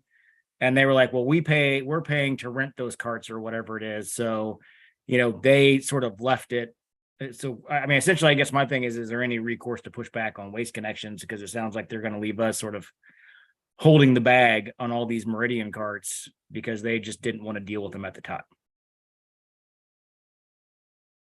Councilmember Hopper, technically they have stated that they donated them to the city. I'd have to find the Convenient. exact writing there, but yeah, convenient is the case of it. I mean, we will talk with the city attorney, but at this time and based off my understanding of the situation, I believe we do not have any legal recourse. And if there is any, we will definitely, especially if it's against, we'll definitely look into it. Thank you. Okay, thanks. Yeah, I just, as we're looking at trying to figure all this out, I feel like we're going to get stuck with a lot of carts that we realistically probably shouldn't be.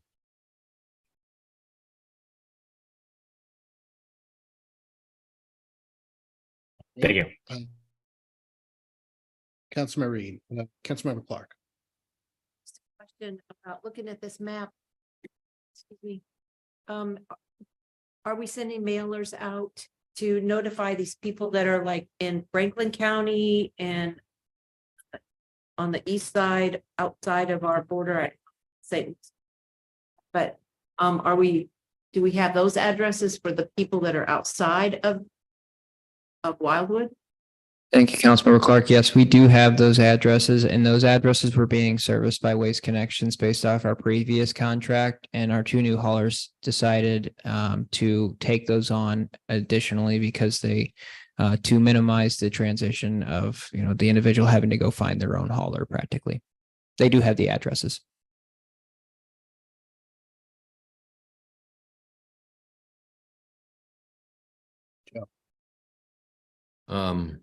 Less about Republican Gateway, but I know we've talked about this a few times. Waste Connections didn't pick up yard waste today, and going into until next week, apparently, my guess is they're not going to all. So I think that this is about a month of this going on. Or what do we think, if anything, we can do for our residents that have been paying for services they aren't getting? We will be, and this is something that Rick, myself, and the city attorney have been talking about. We will be sending a firm date on what their plan is to get our residents reimbursed for those missed collections. That being said, they will have to provide that in writing, and there will be a date that is attached to it. And we will do everything we can to not have to resort to the worst measures, but we will definitely enforce and protect our residents to the fullest of our ability, and by contract too. They are breaking the contract technically.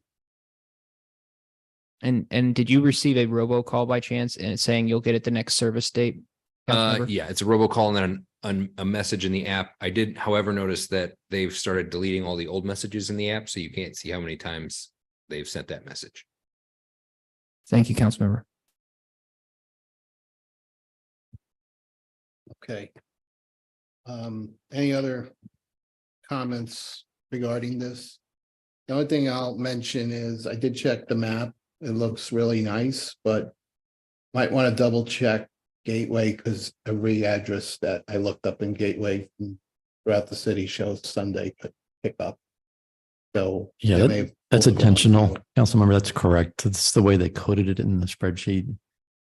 So they probably got to, So that's the way they distinguished it because it was actually a spreadsheet that was created by Republic Services. so they got to change that. Yep. So in this case, let's and I do apologize for that. Let's rephrase that. So the Republic Services addresses that are listed here in red, those are correct, and those are recent as of today.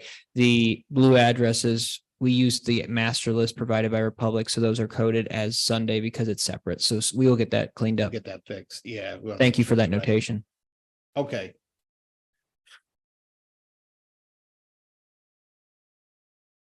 All right, we're going for action items. Well, the next item is the sanitary sewer repair program.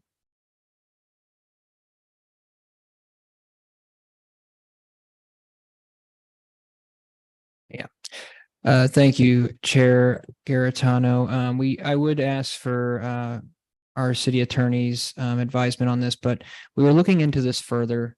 over the last month as we were preparing to get this on the ballot. And we did find a Missouri state statute that we did find alarming, just based off moving forward and the cost of putting something on the ballot. In this case, we have found good reason to say that by Missouri state statute, and the city attorney can correct me if I'm wrong, that places have, if you're going to be covered by a program that we're trying to set up here, you have to be connected to a public sewer line, meaning the septic systems would not be able to be included in the program. And City Attorney Young, if you don't mind reaffirming that or providing the legal explanation, that would be greatly appreciated. Yeah, specifically, we're looking at section 249.422 of the Missouri Revised Statutes. And what it does say is that the authorization, and we're limited to the authorization by statute, and the authorization in statute allows the program funds to be used for the repair of any portion of the lateral service line and defective portions of the lateral sewer line from the residential structure to its connection with the public sewer system line. And that is I read that as restrictive language.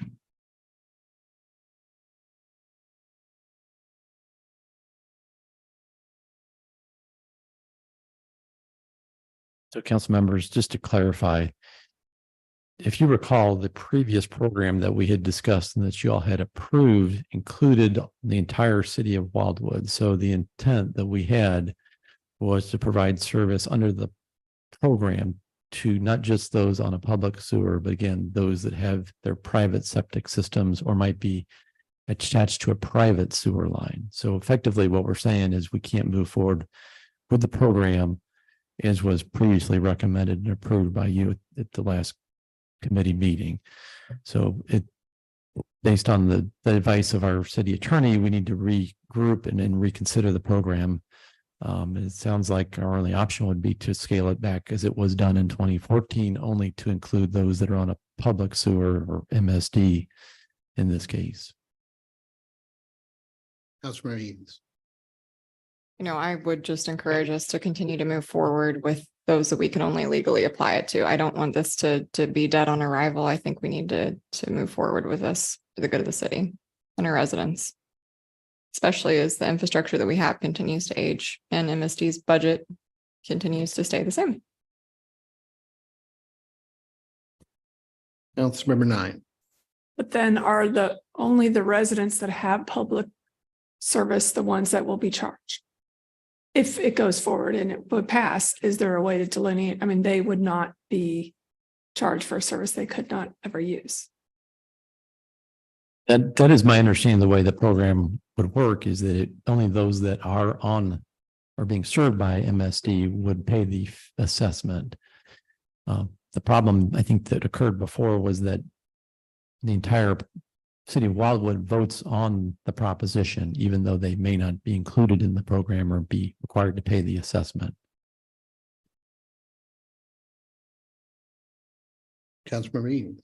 How much control do we have over the ballot language to put in, all caps, individuals that are not, service or that are not provided with service by MSD or, are not charged or not part of this program, somewhere just bold. John, you probably should weigh in on that. But so I was a little surprised when I started diving into the state statute that it pretty well sets out the language, does it not, John, that we have to use, and probably doesn't provide us much in the way of leeway to change it. Is that correct? Well, it does say so. The language in it does have to be in substantially the form provided in the statute, and the statute does specify in the proposed ballot language that it is assessed annually on residential property for lateral sewer service lines serving 6 or less dwelling units on that property. So we can bold that, underline it, do whatever. Now, whether or not that actually ends up in what we can put that in the ordinance and make sure we declare to the Board of Elections that that is the intent of the city. Whether or not they print it like that, we really don't. They'll print the language. I don't know if they'll print the fonts. Worth a try.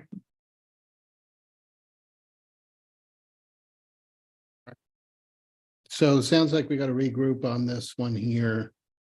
And anticipate that we'll have to put this back on an upcoming agenda, but what we had discussed at the last meeting would not be feasible probably unless we have something fairly soon if we wanted to target November. Chair Garitano, it would have to be on the ballot by August 29th. So based off the timeline, it does seem like it would be it would be a stretch to get it on the November ballot. Yeah. Yeah. I mean, unless we have something in August, but then still has to be brought to council. So, all right. I will have to continue working on that one there. Right, next is the federal funding agreement for the Green Pines Park Connector Trail.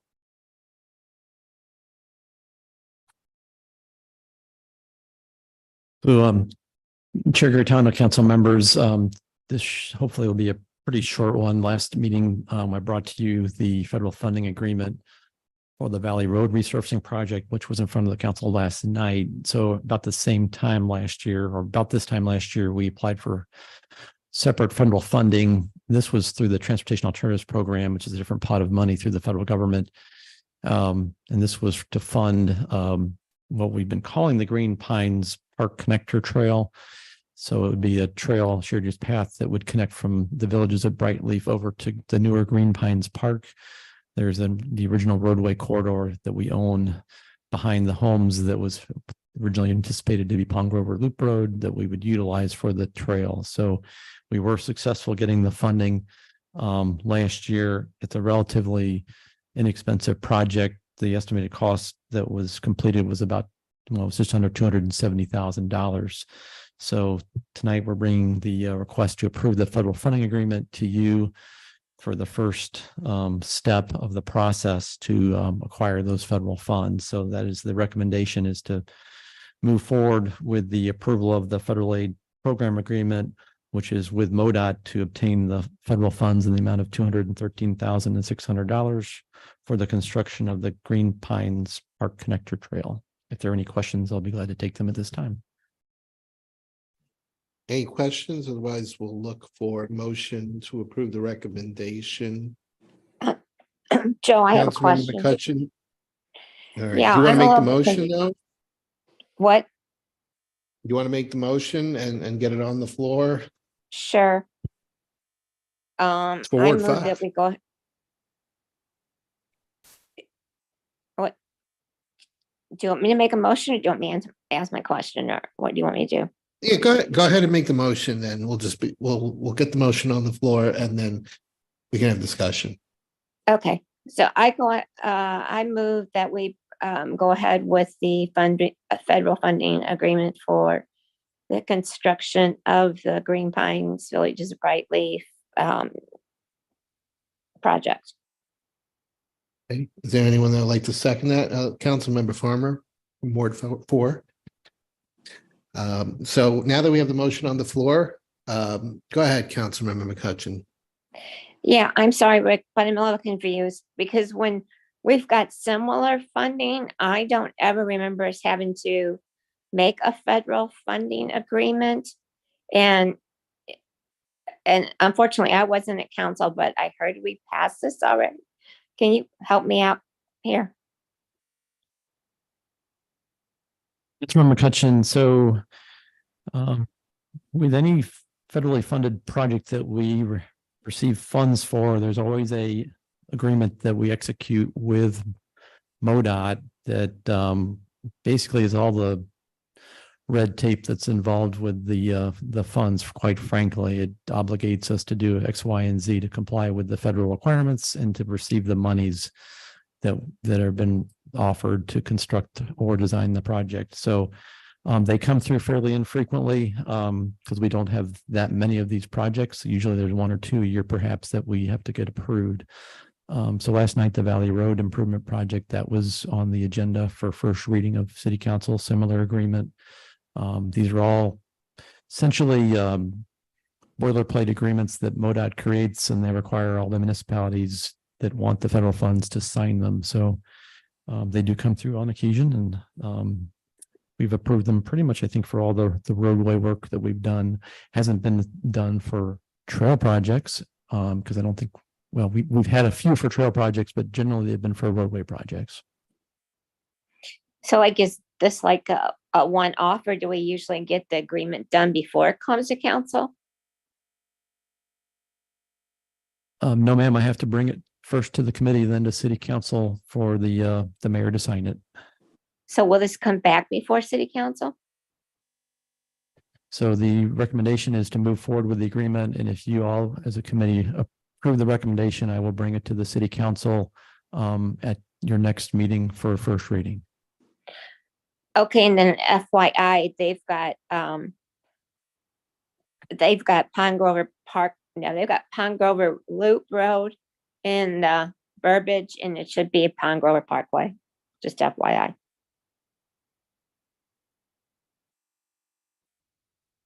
We'll be glad to double check that. Councilmember McCutcheon. I'm sorry, I've got four devices now, and the other two aren't working, and this is sporadic, or I'd check it for you. I can look for it afterwards, but. All right, I think we'll make a note of that, item to be adjusted if that's correct. We don't want to refer to loop as that's been changed. All right, anything else, Councilman McCutcheon? That's it. Thank you, Mr. Chair. All right, well, we have the motion for Ward 5. All those in favor, please say aye. Aye. Aye. Anyone opposed or abstain? All right, the motion passes. All right, moving on, then we've got the next item, the proposed aesthetic improvements to State Route 109 BA South Roundabout Project. Thank you, Chair Garitano, council members. This is actually kind of a two-pronged request tonight for you. First, it involves our project, the Route 109 BA South Roundabout Project. I think you know that is being designed currently.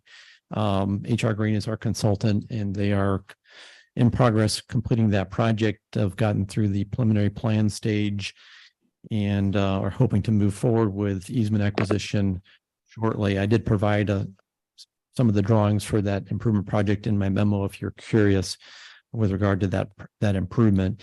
Essentially, they're planning to complete the design this fall, and hopefully, if all goes well, we can get an easement acquired through Ameren. We will be able to bid the project over the winter time. One of the things that I wanted to bring to you, in particular with this project, is the concern of aesthetic improvements. And I think, as you probably are aware, we've incorporated some aesthetic features into the prior Route 109 improvements. Obviously, landscaping in the medians and the center islands of the roundabouts, most prominently, but secondarily, we've also incorporated black powder coat finish into the guardrail, the signposts, and the light poles. So essentially what I'm asking, or what we're recommending, is that with the completion of the plans for the 109 BA South roundabout, we incorporate those same features into that roundabout project. So that's kind of the first request. And along those lines, I did provide I went ahead and asked Ken Keitel to put together a landscape plan, which I included in your plans. Essentially, to landscape the roundabout is about a $35,000 endeavor. Per Ken's cost estimate, previously it was probably around $25,000, so more or less per roundabout. So to give you an idea of cost, we're looking at that order of magnitude. The black finish on the guardrail and the posts and light poles, if it's done in the factory and then brought to the field, it's not that expensive, quite frankly, up front, if you can do it, incorporate it into the bid specs. So I'm estimating roughly about $15,000. So probably on the order of $50,000 to do that, incorporate those features into the BA South roundabout. And that is to consider that the overall cost is about 1.8 million. I think it's a reasonable thing to do. And by the way, we did get 1.36 million in federal dollars to construct that project. So the first ask is, do we want to do it and incorporate it into our project that we're wrapping up? And then secondarily, unless you want to hold there and discuss that, I wanted to bring up the fact that MoDOT is working to finalize the other roundabout in the corridors. I think you know, up at Wild Horse Creek Road and South Atherton Road. MoDOT is taking the lead in the roundabout at that location. It's on a similar time frame. They're telling us they want to bid it in November. And there is an opportunity to do the same with that roundabout as we could do at Route 109 and BA South. So the second ask is, do we want to do aesthetic improvements or work to incorporate aesthetic improvements into that roundabout project with MoDOT? And I would expect probably a similar cost, more or less at that location. If that's, well, based on past experience, I think that's a reasonable thing to say. So those are the two requests for you tonight. Is one, do we want to do it to the roundabout at 109 and BA South? And then do we want to request that MoDOT incorporate those improvements at their project to the north at 109 and Wild Horse Creek Road? And with that, I'll wrap and be available for any questions. Joe? I mean, for me, I think that we do want to incorporate some of those things just so that there's some unity that goes along with the roundabouts. But I might just suggest, we sometimes run into some issues keeping some of these plants and stuff alive. They're sort of in the middle of an island in a road that's kind of hard. It might not be at least a bad idea to look at if there's something else that we can put in those spaces rather than just some bushes and stuff. That could be an opportunity to put, I don't know, a piece of art or something that we don't have to necessarily maintain all the time and do those things. But I do think matching what we have in other places is good. I'm assuming looking at this, the colored concrete would be similar to what we've got at other spots, right? Yeah, I think that would be fair. Now that you mentioned that, that would be a good point for us to clarify. At least with regard to the MoDOT project at Wild Horse Creek, I can't confirm that that's exactly the plan, but we can follow up with MoDOT at the very least and request that they do it as has been done on the other projects. Councilmember Nye. Since the one at 109 is mostly located within Chesterfield, are we able to make those improvements if it's not all in Wildwood? And if not, can we do something in conjunction with Chesterfield and not have to pay for the whole thing ourselves? Well, this one is. Oh, I just want to make sure we're not confusing. So this one is, you're talking about a separate roundabout then, yeah. So yeah, the northern roundabout, and I should have mentioned that, is mostly located within Chesterfield. It's just outside of our city limit. So keep that in mind. And I believe that we can do that work unless John Young wants to chime in and tell me otherwise. If that's the desire of the council to do that, I believe we can do that. But I will say, and I brought this up previously with my contact, Jim Eckridge, the public works director at Chesterfield, I did inquire with him about their concern, if they had any desire to do landscaping. And the answer that I got is it's just not on their radar, and they don't really see that as being a priority. So I don't expect them to want to do it. I think it's right on our doorstep, and it's a great entry into Wildwood. So it would make some sense for us to do it, in my opinion. Do you have any follow up on that, or?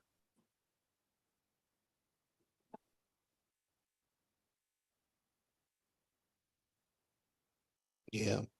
Councilmember Edens. Yeah. Thoughts on this based on the two other roundabouts on 109. And I had mentioned this before. Can't remember if it was in here, if I mentioned it to the mayor, but I did notice a change after that. But there was just some odd decisions in terms of where height was placed. So if you go past the 109 roundabouts, you'll notice that there's some very tall grasses bordering the outside. And at one time they were covering the interior rose bushes. So you put blooming pretty things on the inside, and then we had to cut the grasses back to even see it. So I'm looking at this design again, and I'm just wondering, how tall we've got, grasses. So the abbreviation, the CAKF, and then we've got some internal juniper. I'm just wondering if the same thing's going to happen again And if we keep getting designs that maybe grow out a couple of years later and don't look the best, maybe we could do like an open design bid rather than, having this design, bid by contractors to plant it, have other groups present us with different options for designs, or just do something like the art, because some of the stuff we have doesn't look super great, and part of that's just it's getting hotter and it's a lot in little beds that don't get a lot of water, and there's not a lot of root space. So we might be overplanting because it looks really great, but there's just not enough root space. And I just see where the grasses are placed. And I like the concept of doing something. I'm just concerned about the quality of the design based on what's at the other two roundabouts. Well, I would beg to differ, quite frankly. I think that certainly as Ken Keitel has done his landscape plans, he's certainly learned as he's gone, and certainly he's not been perfect. But I think what we have is actually quite nice, given that it's in the middle of a busy highway and it doesn't get irrigation and it gets struck by cars and it's difficult to maintain. I think it looks quite well, but that might be maybe my misinformed opinion. But certainly it's improved, and Ken has learned as he's gone along, and he's implemented things that he's learned into his designs. And I think they look very consistent from place to place.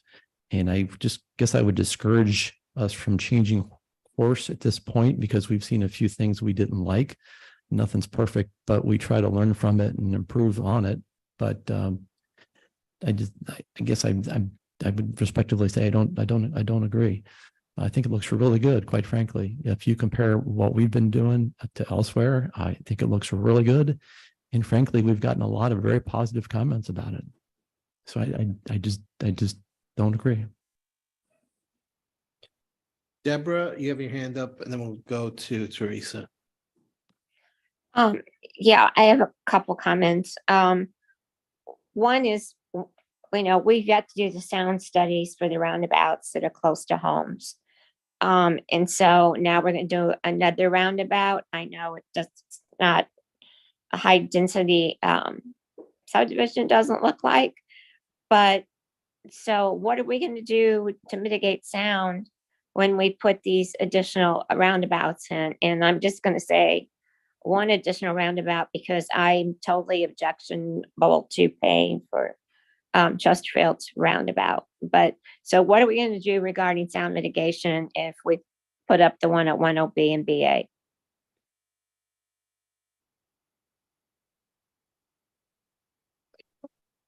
Well, I guess I would caution you to say that the request to the committee tonight is relative to the landscaping, and we're not bringing to you the approval or the issues with any other environmental impacts. So if the committee would like us to put that on the agenda, we can certainly talk about that in more detail.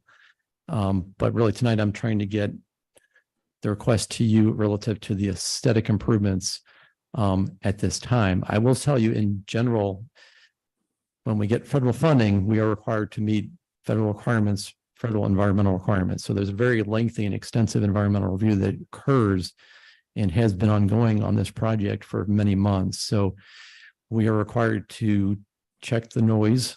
That's one of the requirements. We have to meet the federal regulations relative to noise on highway projects. There are very extensive requirements there that have to be met. So that is part of the review process at MoDOT, as well as other environmental regulations that have to be met. So at this point, there are no noise concerns that have been flagged as a part of that review process at MoDOT. Yeah, I think maybe this will save us some conversation. I just pulled up an aerial view. There's no residence right at that location, only an electric substation that's in that spot there. And the other spot is the corner of or the angle of BA and 109 that come together. So we may be lucky in that case. There's only one subdivision, but let me rephrase this.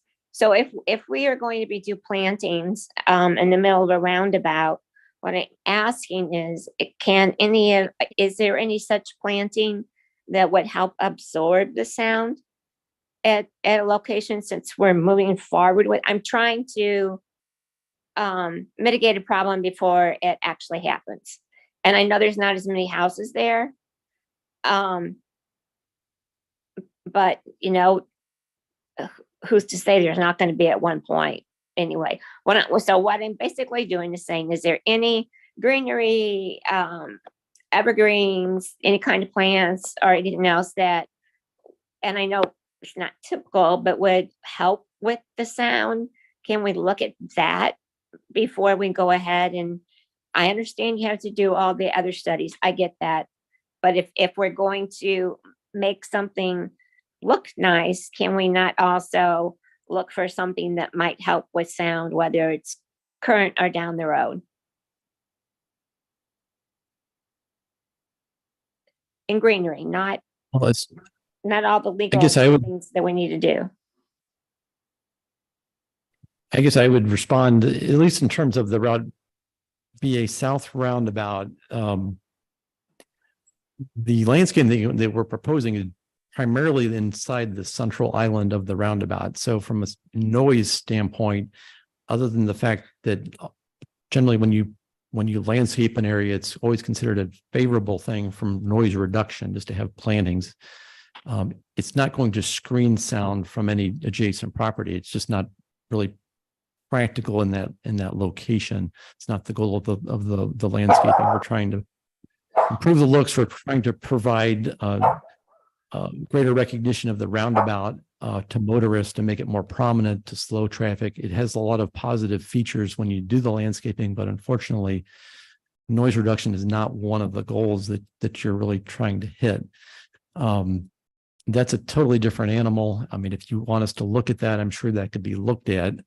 Again, as Councilmember Garritano mentioned, there really isn't much in terms of residential development near that roundabout, quite frankly, that would need to be screened. And then secondly, the number that we always say is it takes about 100 feet of thick vegetation to really have any meaningful impact in noise reduction. So to accomplish it by landscaping is a very challenging endeavor and a very costly endeavor. Well, and just being considerate of everyone's time, especially with meeting last night and then another one tonight. I would just want to, and then tomorrow night. So just want to make sure we stay on track with what's being asked of us tonight. I think we can definitely visit the topic. I know Councilmember McCutcheon, you're very sensitive about sound on the road. So Councilmember Clark, do you want to comment specific to this landscaping? I do. The landscaping, Rick, that I have a problem with the grasses on the outside of the plantings as well, because you can't see them. But I would ask that we request our landscaper to make sure that it's tiered from the tallest in the center down to the smallest on the outside.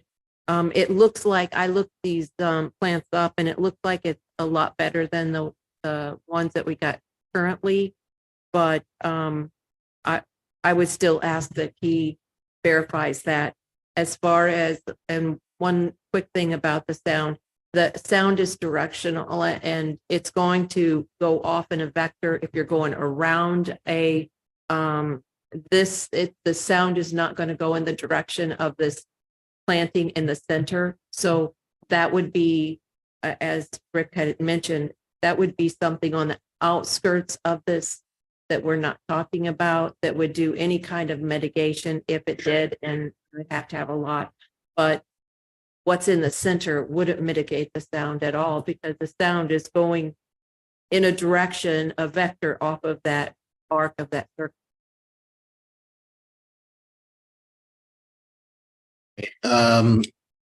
Any other comments? Otherwise, I don't think we got a motion on this for the recommendation that's being asked of. So Councilmember Farmer, I saw your hand jump up. Are you making that motion? Yep. For the recommendation of the addition of landscaping? And then also you're including, Rick, I know we didn't get into it too much, but the powder coat gloss black finish for the guardrail. and sign and light poles for both. Now in your recommendation, you're saying both one roundabout projects here in the document, but I think it sounds like definitely the BA. I'm not hearing much for. I would make the motion for both. I mean, it's where you enter the city. So just because part of it sits in Chesterfield and they don't care what's down that back road, doesn't mean we shouldn't. So that would be me. I'd make the motion to do both. And I would just ask, I have no idea what costs like that kind of a thing. So if we can just have a general idea of like a piece of art costs $120,000, kind of a moot point. But if it's, at least in the neighborhood, it might be something interesting to look at. But I'm happy to make the motion for both of them. So the thing that costs is what, 50 on your memo? Essentially, that's what I was suggesting was it would be on the order of $50,000 per roundabout would be the cost based on what we've done in the past. Yes. Okay. So Joe, you want to make that motion for both? Is there someone that wants to second that? Councilmember Nine, you want to second that then? So we've got that motion on the floor. It's both roundabouts. That covers everything I just went through here. Any other discussion on it? I know we covered quite a bit. So we'll try with a voice vote. All those in favor, please say aye. Aye. Aye. Okay, how about, and now anyone oppose or abstain? Opposed. So I'll be the stick in. Okay, it sounds like I got two opposed. Deborah, is that an oppose as well? Correct. Yes, okay. So we've got two opposed and the rest are in favor. So the motion passes, the majority there. So we'll move forward there. Okay. So the next on the agenda is the Stone Mill subdivision street acceptance. Council members and Chair Garitano, this next item pertains to the development of the Stone Mill subdivision, which is a newer subdivision, although it has been complete for some time now, located south of Manchester Road, west of Center Avenue. It's a smaller subdivision constructed by Wayland Homes.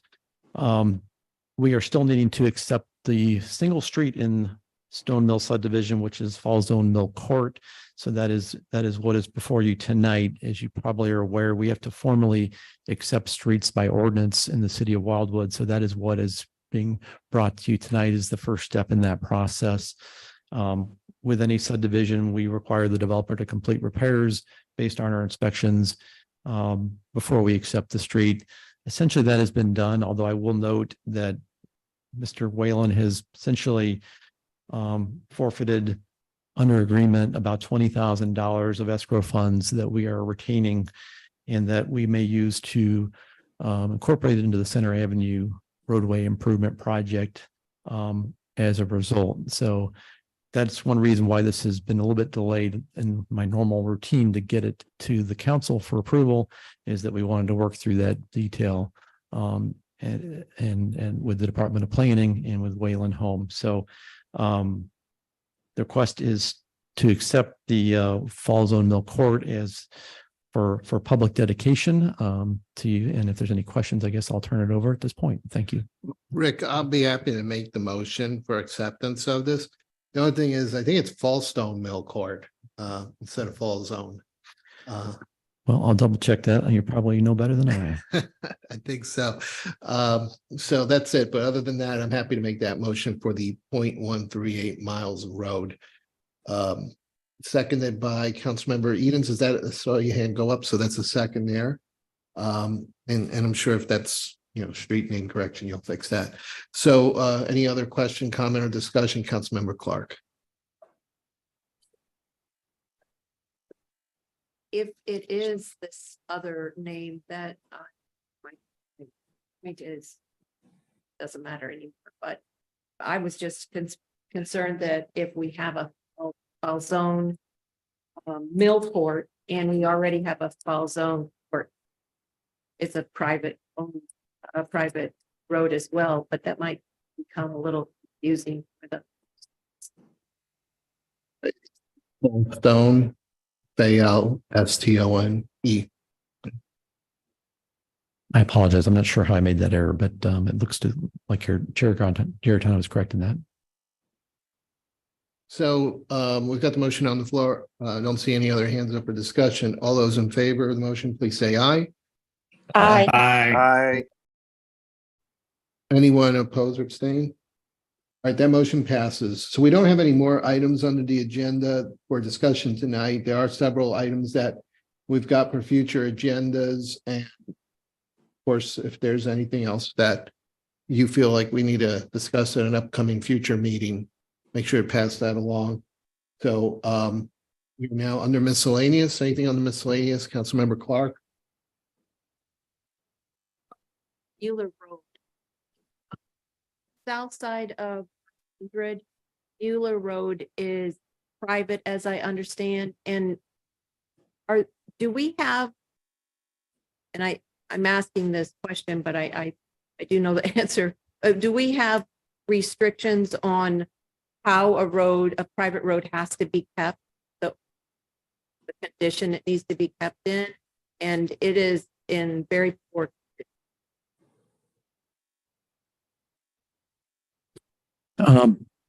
Councilmember, I think that would be something we could talk through with the Department of Planning. I think in the past,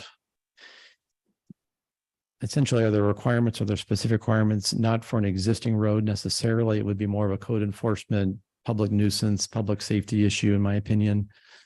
So if it rises to that high of a concern, certainly we can respond or investigate or notify the appropriate folks that we feel it's being neglected and poses a public safety concern.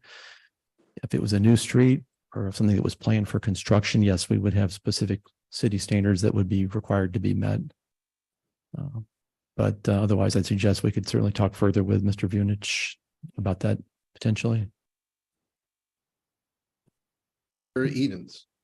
Yes, the trustees of Turnberry would like me to remind you that they are still requesting a staff meeting over Zoom so we can report back to the committee about the traffic delineator run over issue and possible solutions. Certainly, and I apologize. I wasn't quite sure where we left off on that. So let's regroup and see if we can get that scheduled. Yeah, that'd be great. Yeah. So can I'll comment maybe on one thing. I drive by that almost every day. And one thing I notice over there is there's a lot of debris, like almost like rocks all on the pavement there. It kind of makes it look like it's falling apart. And I bet if just that was cleaned up, like either somebody sweeping it up or a blower, that would make that area look so much cleaner where all those delineators are. But I notice it every time I drive by. And so it kind of looks like it's falling apart, but I think it's just debris that's built up over the years there because there's no traffic or little traffic that cuts through. So, Councilmember Clark. They're going to do rock, paper, scissors. I was just going to ask, I guess maybe along similar lines, I happen to be over in Brightleaf and whatever the T-turn thing is we put over there so it can't cut through on Brightleaf Court. I don't know who is now responsible for that, if it's us or if it's them, but it does not look good even. We might want to just get some eyes on it. We'll take a look at it, sure. All right. Anybody? Oh, Councilmember Clark.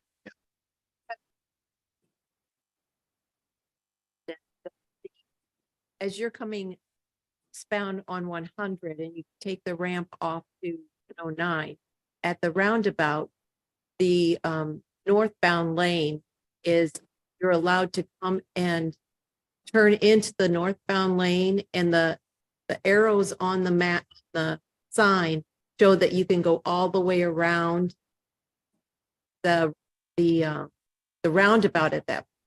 But anybody that's coming north on 109 and starts to go around that, as you start to go around, you can't look over your shoulder and see if there's anybody coming, and you need to get over quickly to make your turn onto 100. And the sign is what's the problem. I think if the sign didn't show that the two lanes coming off of 100 onto 109 can both go all the way around. The right lane should only go north to 109 to be safe. And I drove it after that was mentioned to me, and it is very difficult because as you're coming north on 109 and you go around that roundabout, it's so small that you have to move over quickly into the right-hand lane if you're going to go into the subdivision or go into or onto 100. And you don't have time to look and see, plus it's so small you can't.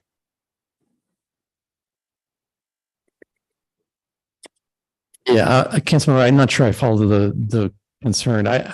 We can certainly pass this along to MoDOT if you like. I will tell you that, as I say frequently, signing is very explicit in terms of the requirements, and we don't have, and MoDOT doesn't have liberty just to change signs on a whim. There's a very extensive document that we call the MUTCD that governs how these signs are placed, and that's really the Bible that has to be followed. And we'll tell you that signing of roundabouts is explicitly called out in that manual, and that's what they follow because it's the way it's handled from a liability standpoint and from the standpoint of MoDOT and the federal government. So, but if you like, we can certainly forward that to MoDOT to their consideration.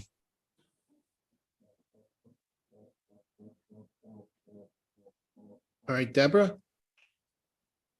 Yeah, I just wanted to confirm what Councilmember Clark just mentioned. I've had several residents complain about it. They've taken pictures. They showed them to the mayor. I forwarded them to our previous city administrator. So got a lot of similar complaints about that as well. Just for whatever that's worth. I know it's gone into MoDOT. We got no response either. So Thank you. We'll definitely forward these over to MoDOT. I will have to concur with Mr. Brown's assessment, though, after doing quite a few things with MoDOT and requesting quite a few things over the last couple of months. They stick to their rules, and they do try to minimize especially with signage, minimize the changes they would make, and they follow their guidelines pretty strictly. Understand that, and I've said this before, so all the signs we place are based on the manual on uniform traffic control devices, and that's a requirement, a state requirement, essentially a city requirement that we follow it. It's a national publication that's created by traffic engineers, and there's a fair amount of research that goes into the use of all the signs, and the intent is number one is uniformity, so that if you go through a roundabout in St. Louis, it's the same as the roundabout in California or the same as the roundabout in Vermont. So that's the one reason any agency on its own is reluctant to change the signing just because a resident suggests that it needs to be done. The goal is uniformity, and that's very, very important from the standpoint of the public driving coast to coast. They understand the signs, what they mean, and how they're applied consistently from one city to one county to one state across the country. So I know you get frustrated when we push back a little bit sometimes when residents feel that they needs to be a signing change, but this is all laid out in a document called the Manual on Uniform Traffic Control Devices. And there's a great deal of research that's put into that manual, and the approval process is quite arduous and lengthy. In fact, they will work years in advance of getting that document approved. So it's not done lightly. It's done very deliberately and extensively over a great deal of time. So I just wanted to try to clarify and make you understand a little bit more what goes into that on the other side of the coin, because I know we often get requests from residents thinking that signs need to be changed or added or implemented. But there's a lot that goes into it. And that's a lot of times why MoDOT won't make a change, because that guideline that they're relying on, that they're required to follow by state law and federal law, as we are, doesn't allow it. I understand. That doesn't mean they might have made a mistake. Looking at what we've got over there, I think this might be one of those times that it needs to be reviewed. or safety. And I understand that, but I would say that this roundabout has been signed like that for some times. And I mean, for literally for years, I've driven through it. I've never seen a serious problem. If there's a crash history, we would be aware of it.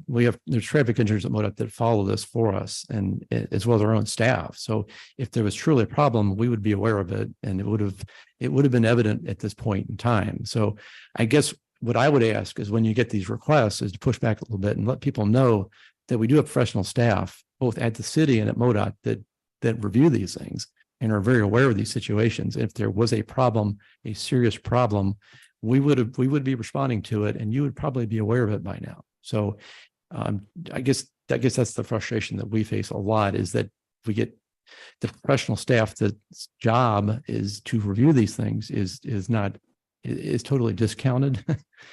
So just be aware that that is the case if you don't mind.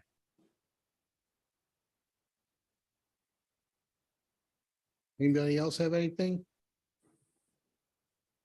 Okay, well, thank you to everyone and great to have our new city administrator here tonight. So with that, we'll look for our next meeting is going to be Tuesday, August 8th. And that'll be about a week into our new trash hauler contracts that we have. So I'm sure we'll be talking about that. And with that, we'll look for an adjournment. Made by Councilmember Farmer, second by Councilmember Clark. All those in favor, please say aye. Aye. Aye. Any opposed or abstain? All right, meeting's adjourned.